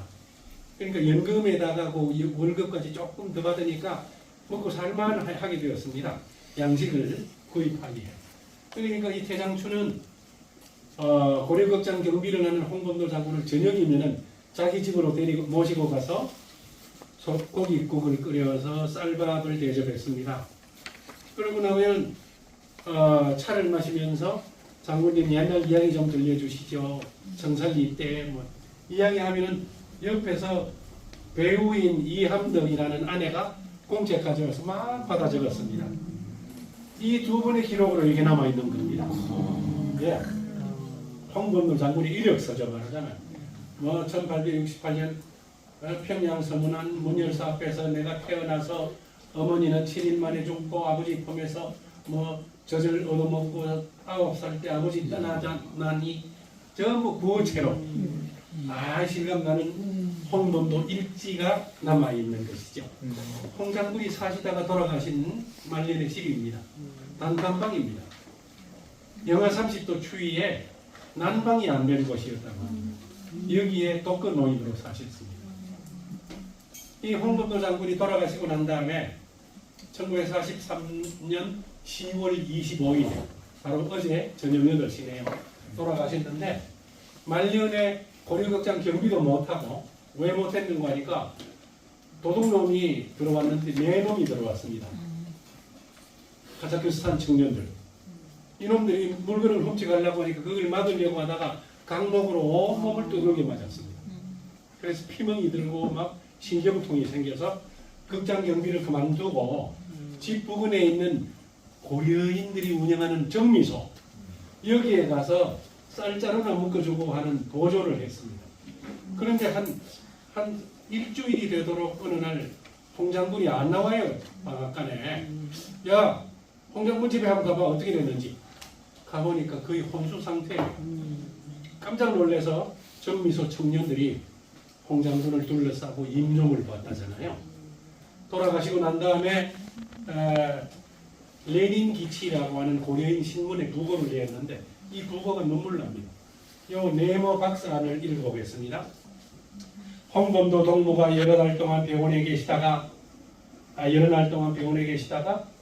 병환에 계시다가 오늘 25일 하오 8시에 별세하였기에 그의 친구들에게 부고함. 장례식은 1943년 10월 27일 오후 4시에 거행함. 그것을 오르다. 그 다음 대목 보십시오. 대한독립군 총사령관 홍범도 장군이 돌아가셨는데 누가 부고내었나요? 정비공장 일꾼 일동. 와, 아주 막 감동입니다. 정비공장 청년들이 대한독립군 총사령관 별세 소식을 이렇게 신문에 실었습니다. 어느 부고가 이런 부고가 있겠습니까? 그것을 오르다에 가면은 벽에 홍범도 장군이 살던 길거리가 홍범도 거리로 지정되어서 이렇게 지정판이 붙어 있습니다. 대전에 묘소가 있는 곳에 유성 쪽에 약 한 5km 가량의 홍범도 거리가 지정되어 있는데요. 대전시장 놈이 이 갑자기 뭐라고 발표했는지 아십니까? 네? 이거를 취소하겠다. 지정을 취소하겠다. 뭐 국회의원 한 자리 해볼 생각을 하고 기회를 노리는 거죠. 그랬다가 아주 막 혼이 났습니다. 많은 사람들에게. 이놈이 이제 홍범도 장군을 1937년도에 그 카자흐스탄 우슈토베라고 하는 곳으로 강제 이주시킨 가축 수송 열차를 태워서 중앙아시아로 끌고 간 장본인입니다. 그때 열차 사진이 없어서 고려인 화가가 그린 수송 열차의 모습입니다. 블라디보스토크에서 하바롭스크, 치타, 이르쿠츠크, 노보시비르스크 여기에서 갈라지는데 요거는 모스크바로 가는 대륙 횡단 코스고요. 여기서 중앙아시아로 가서 쭉 여러 곳으로 흩어졌습니다. 예, 6, 7천 킬로, 약 47일 동안 달렸다고 합니다. 10월 말부터 11월 하순까지 눈보라 같이 했답니다. 20만 명이 끌려갔는데 10%인 2만 명이 열차 안에서 죽었답니다. 주로 노약자 중심으로, 어린아이, 환자, 노인 중심으로. 열차 안에서 이제 사람이 죽었습니다. 가족들이 막 슬퍼하네요. 촛불을 켜놓고. 어떻게 합니까? 장례를 지낼 수가 없습니다. 열차는 달리는데. 입으로 정을 뜯어가지고 시신을 뚫뚫 말아서 창문이 없습니다. 바람 구멍으로 억지로 밀어내어서 시베리아 걸판으로 시신을 내보내는 게 마지막 장례식이었답니다.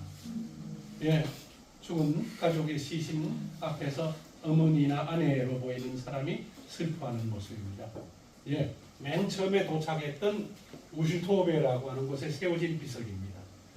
제가 직접 찍어봤습니다. 카자흐스탄 그즈로르다의 홍장군 묘소 위에 있는 한 2m 되는 잘 만든 홍장군 기계가 느껴지는 동상이에요. 그런데 사진으로 자주 보는 육군사관학교와 국방부 앞에 있는 홍범도 장군 흉상 저는 너무 마음에 안 듭니다. 한국인 작가가 만들었는데 홍범도 장군의 기상이 없어요. 슬퍼 보여요. 나쁜 말로 하면은 슬픈 노숙자 같아요. 왜 그렇게 못 만든다는지요? 전라도 광주에 가면은 고려인 마을이 있는데 그 입구에 공원이 있습니다. 고려인 공원.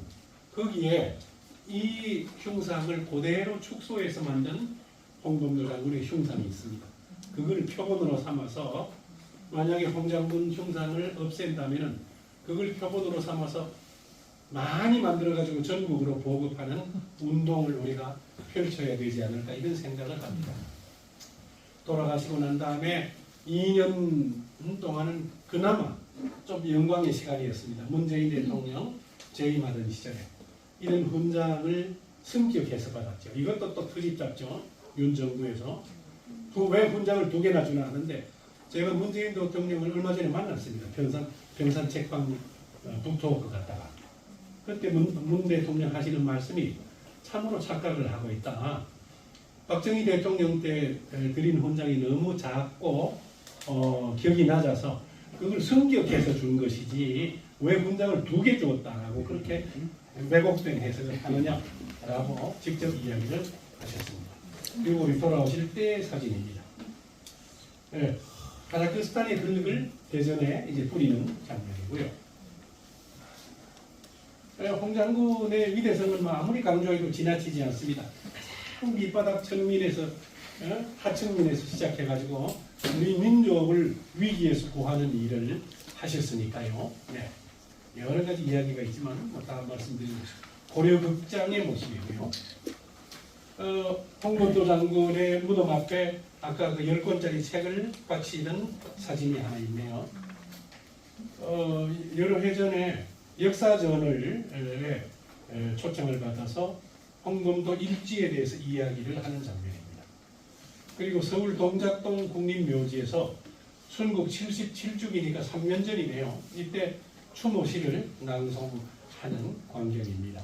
대전 현충원에서 저 평전이 발간되고 난 다음에 제 친구 정호성 시인하고 같이 가서 저하고 아주 다정합니다. 나이도 같고 1973년 신춘문예 등단도 갔습니다.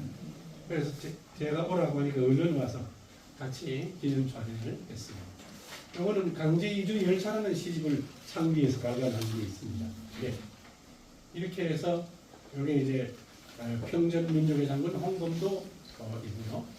그리고 최근에 나온 시집 내가 홍범도다 라고 하는 것인데 바로 어제 서울을 갔다가 이 시집 발견에 대한 기자 인터뷰를 하고 왔는데 약 8개 신문사에서 와서 열띤 취재 경쟁을 했습니다.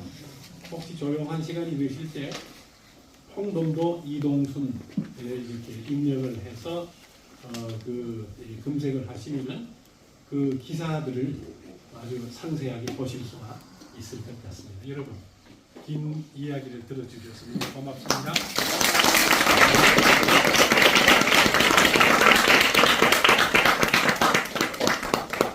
네. 이제 질의하실 분. 네. 그 티셔츠는 참 보기 전에요.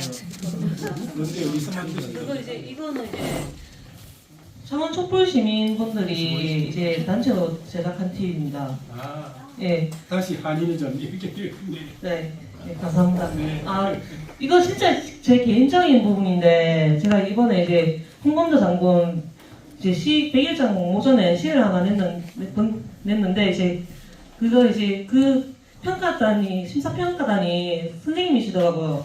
예. 예, 내가 심사해. 심사평가 하신 분이 예. 아 이제 입상했습니까? 예 입사했습니다. 대상입니다. 대상. 오. 작품은 길지 않고 미안하오. 길지 않고 예. 아주 좋았습니다. 아 감사합니다. 어이구 축하합니다. 뜻밖이네요. 아 읽어주신 것도 감사하고 이제 이렇게 뵙게 된 것도 영광입니다. 안 그래도 참 창원 이쪽의 분이 당선되었다 이러더라고요. 아. 대단하십니다.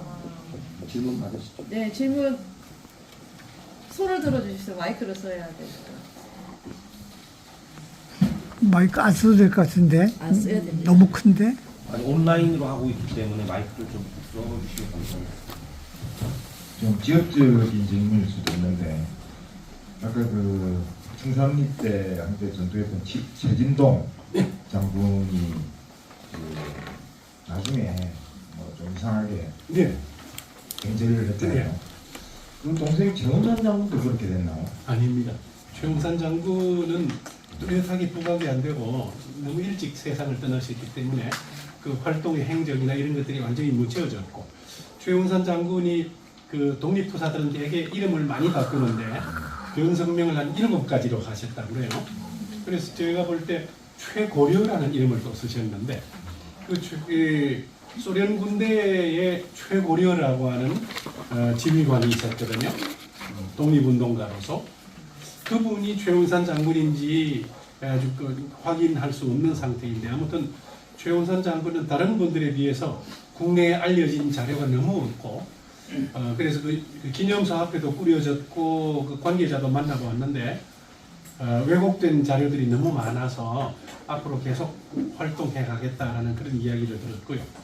아무튼 최운산 장군은 그러한 변절의 경력이 전혀 없는 걸로 저는 알고 있습니다. 그 밑에 동생도 그렇습니다. 예. 거기는 전혀 안 알려지고 형만 그렇게 됐네요. 최진동만. 최진동에 대해서는 아주 여러 자료들이 그렇게 변절의 이야기를 아주 구체적으로 증언하고 있는데 그 손자는 빨갱이들이 자기 조부님을 아버지를 조부님을 매도하기 위해서 날조한 말이다 이렇게 또 이야기를 합니다. 어쨌든 그 김좌진, 이범석, 최진동에 대한 오늘 선생님 말씀이 상당히 충격적이었습니다. 충격이죠. 그렇죠. 강의 잘 들었습니다. 아이 선생님 감사합니다.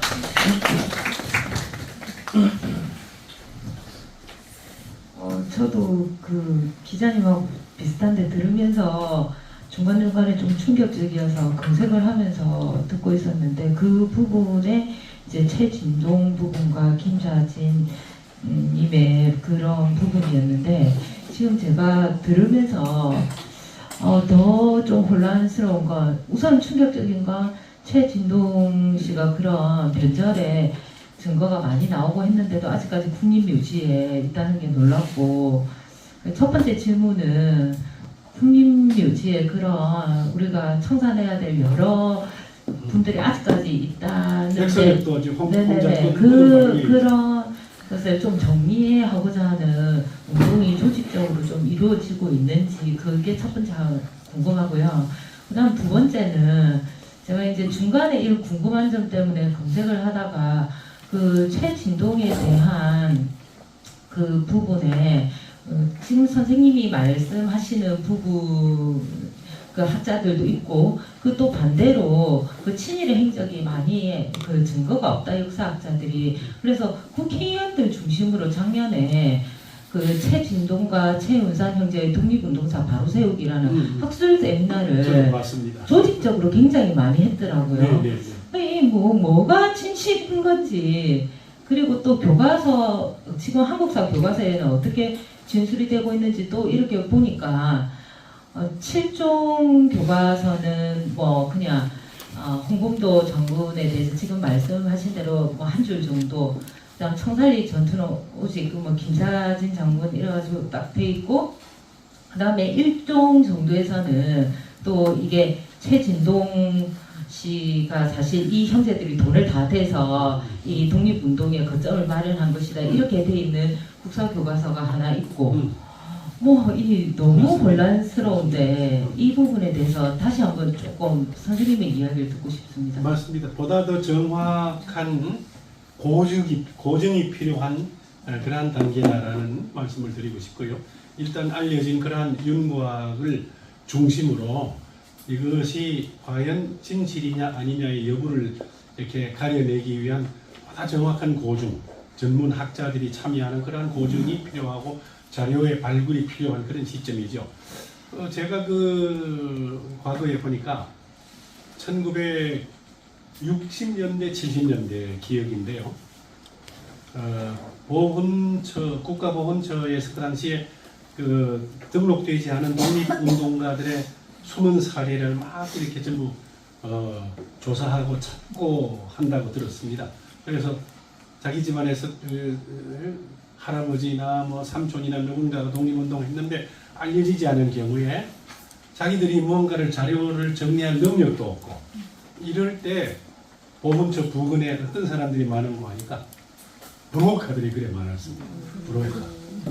예, 없는 사실도 돈만 많이 주면 더욱더 소설을 써가지고 뭐 일본군을 공격해서 몇 명을 죽이고 이런 거를 돈만 많이 주면 숫자를 더 늘려서 규모를 늘려서 이래가지고 그 등록된 독립투사들이 제법 있다는 그런 느낌을 제가 가지고 있고요. 그 다음에 또 하나는 경북 그 봉화에서 1944년 해방되기 바로 직전에 봉화 우체국을 습격해서 돈을 이렇게 탈취해간 한 사람이 일본 경찰에 체포돼서 감옥에 갇혔는데 나중에 그 유족들이 뭐라고 하는 거 하니까 본인은 돌아가고 할아버지는 독립운동을 하기 위해서 일본 봉화 우체국을 습격해가지고 군자금을 털었다라고 하는데 동네 사람들의 증언에 의해서 그는 도둑놈이었다.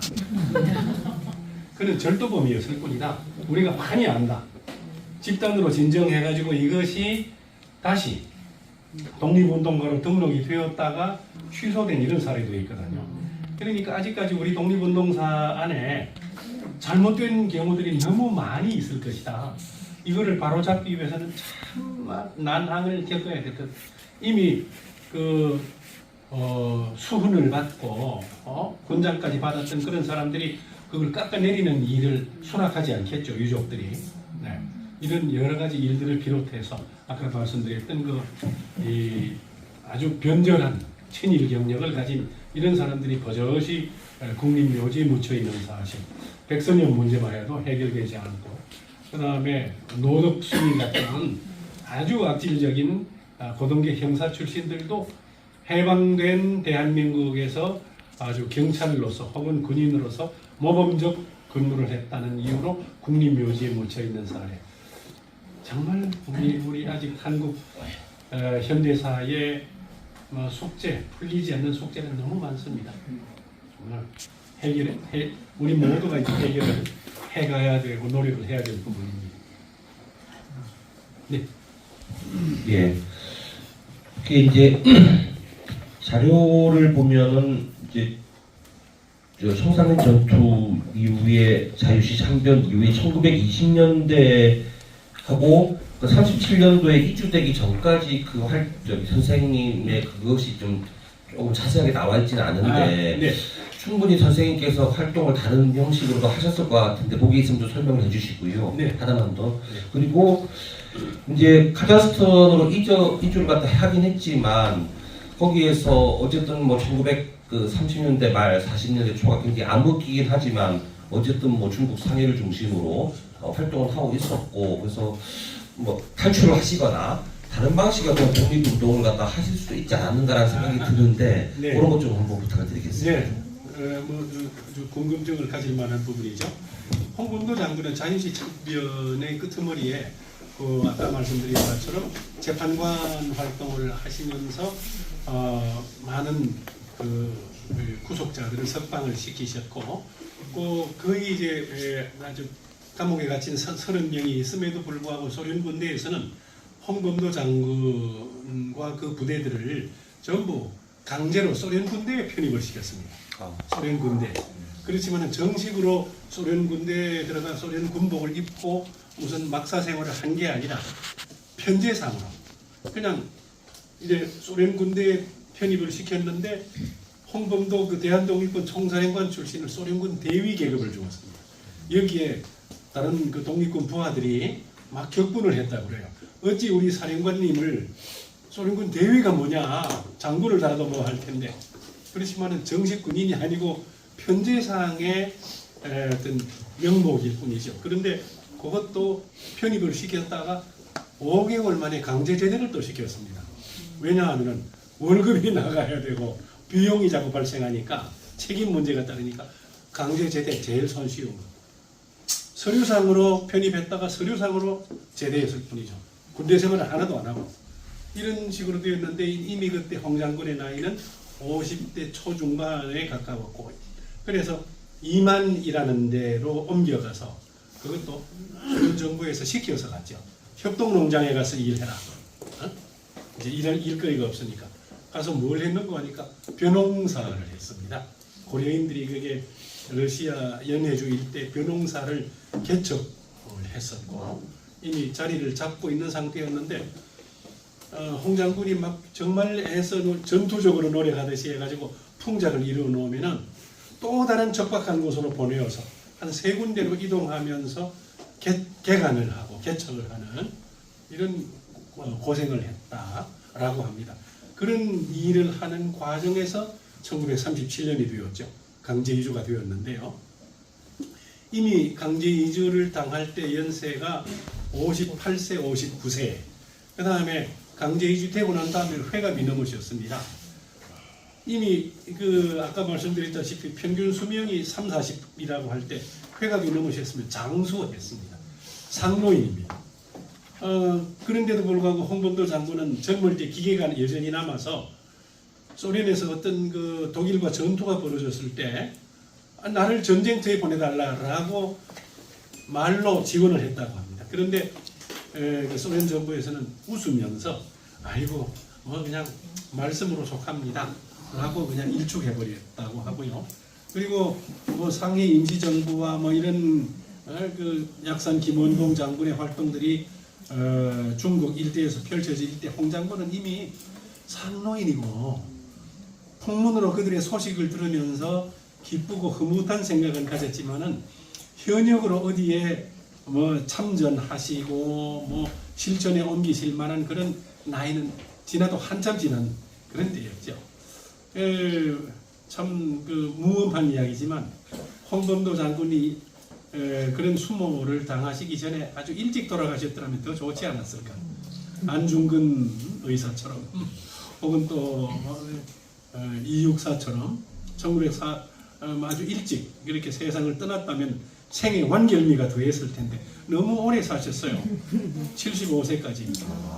75세까지. 그것도 막 카자흐스탄 도둑놈들한테 두들겨 맞고 방앗간에서 막 정미소에서 일 보조하고 너무 측은하잖아요. 그죠? 말년에 그 사진 보면은 저기 책에 시집에 앞페이지에 사진이 있습니다.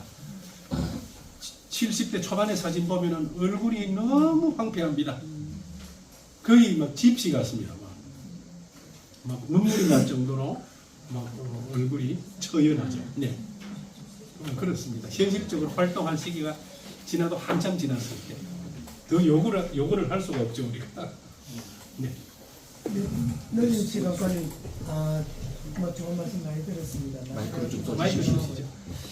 저는 좀 다른 시선에서 네. 세 분이 역사적인 데 굉장히 천착해서 질문을 하셔서 저는 선생님께서 시인이시고 하니까 시어가 가지고 있는 뭐 메타포가 또 있지 않겠습니까? 그래서 요즘 그 언론을 통해서 선생님을 보고 있으면은 이 홍범도 장군처럼 투사가 된 것 아닌가 이런 생각을 하면서 이런 역사적 가짐도 중요하지만은 그 시어들이 갖고 있는 안에 있는 이야기로서 좀 더 많은 감동을 전달해 주게 되면 좀 더 오랫동안 좋은 말씀이죠. 우리들에게 남아있지 않을까 감사합니다. 뭐 그런 생각을 하면서 예. 오늘 그 강연을 들었습니다. 네. 제가 그러면 신앙송을 하면서 마치게요. 홍범도 장군의 절기요 이동순. 그토록 오매불망 나 돌아가리라 했건만 막상 와본 한국은 내가 그리던 조국이 아니었네. 그래도 마음 붙이고 내 고향 땅이라 여겼건만 날마다 나를 비웃고 욕하는 곳 이곳은 아닐세 전혀 아닐세. 왜 나를 친일 매국놈이 되묻었는가. 그놈은 내 무덤 위에서 종일 나를 비웃고 손가락질하네. 어찌 국립묘지에 그런 놈들이 있는가. 그래도 그냥 마음 붙이고 하루하루 견디며 지내려건만 오늘은 뜬금없이 내 흉상을 둘러파서 옮긴다고 저 야단일세. 야 이놈들아, 내가 언제 내 흉상 세워달라 했었나. 왜 너희들 마음대로 세워놓고 그걸 또 철거한다고 이 난리인가. 내가 오지 말았어야 할 곳을 왔네. 나 지금 당장 보내주게. 원래 묻혔던 곳으로 돌려보내주게. 나 어서 돌아가고 싶네. 그것도 연해주에 머물다가 함부로 강제 이주되어 끌려와 살던 남의 나라 낯선 곳이지만 나 거기로 돌아가려네. 이런 수모와 멸시당하면서 다 더 이상 여기 있고 싶지 않네. 그토록 그리던 내 조국 강토가 언제부터 이토록 외놈의 땅이 되었나. 해방조국은 허울뿐 어딜 가나 외놈들로 넘쳐나네. 언제나 일본의 비위를 맞추는 나라. 나 더 이상 견딜 수 없네. 내 흉상을 창고에 가두지 말고 내 뼈를 다시 중앙아시아 카자흐스탄 크슬로르다로 보내주게. 나 기다리는 고려인들께 가려네.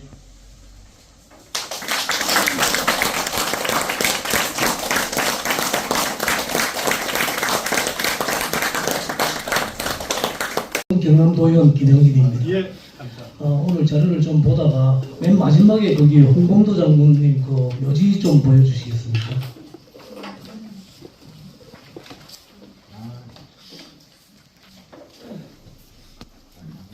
아까 흉상 있는 그러면 아까 그림 본 거니까 예. 왜 그걸 제가 말씀을 드리냐면은 네. 2021년 3월 27일 제 경상남도 지금 나오네요 바로. 예. 2021년 3월 27일 날 경상남도 독립유공자 묘지 지원에 관한 조례를 제가 발의를 했는데 네. 그 조례의 내용이 뭐냐면 저게 지금 애국지사와 순국선열 두 종류가 있습니다. 예. 애국지사를 쓰는 분이 있고 순국선열을 쓰시는 분들이 있거든요. 예. 그 구분이 1945년 8월 14일 정확하게 하자면 11시 59분 59초라고 봅시다.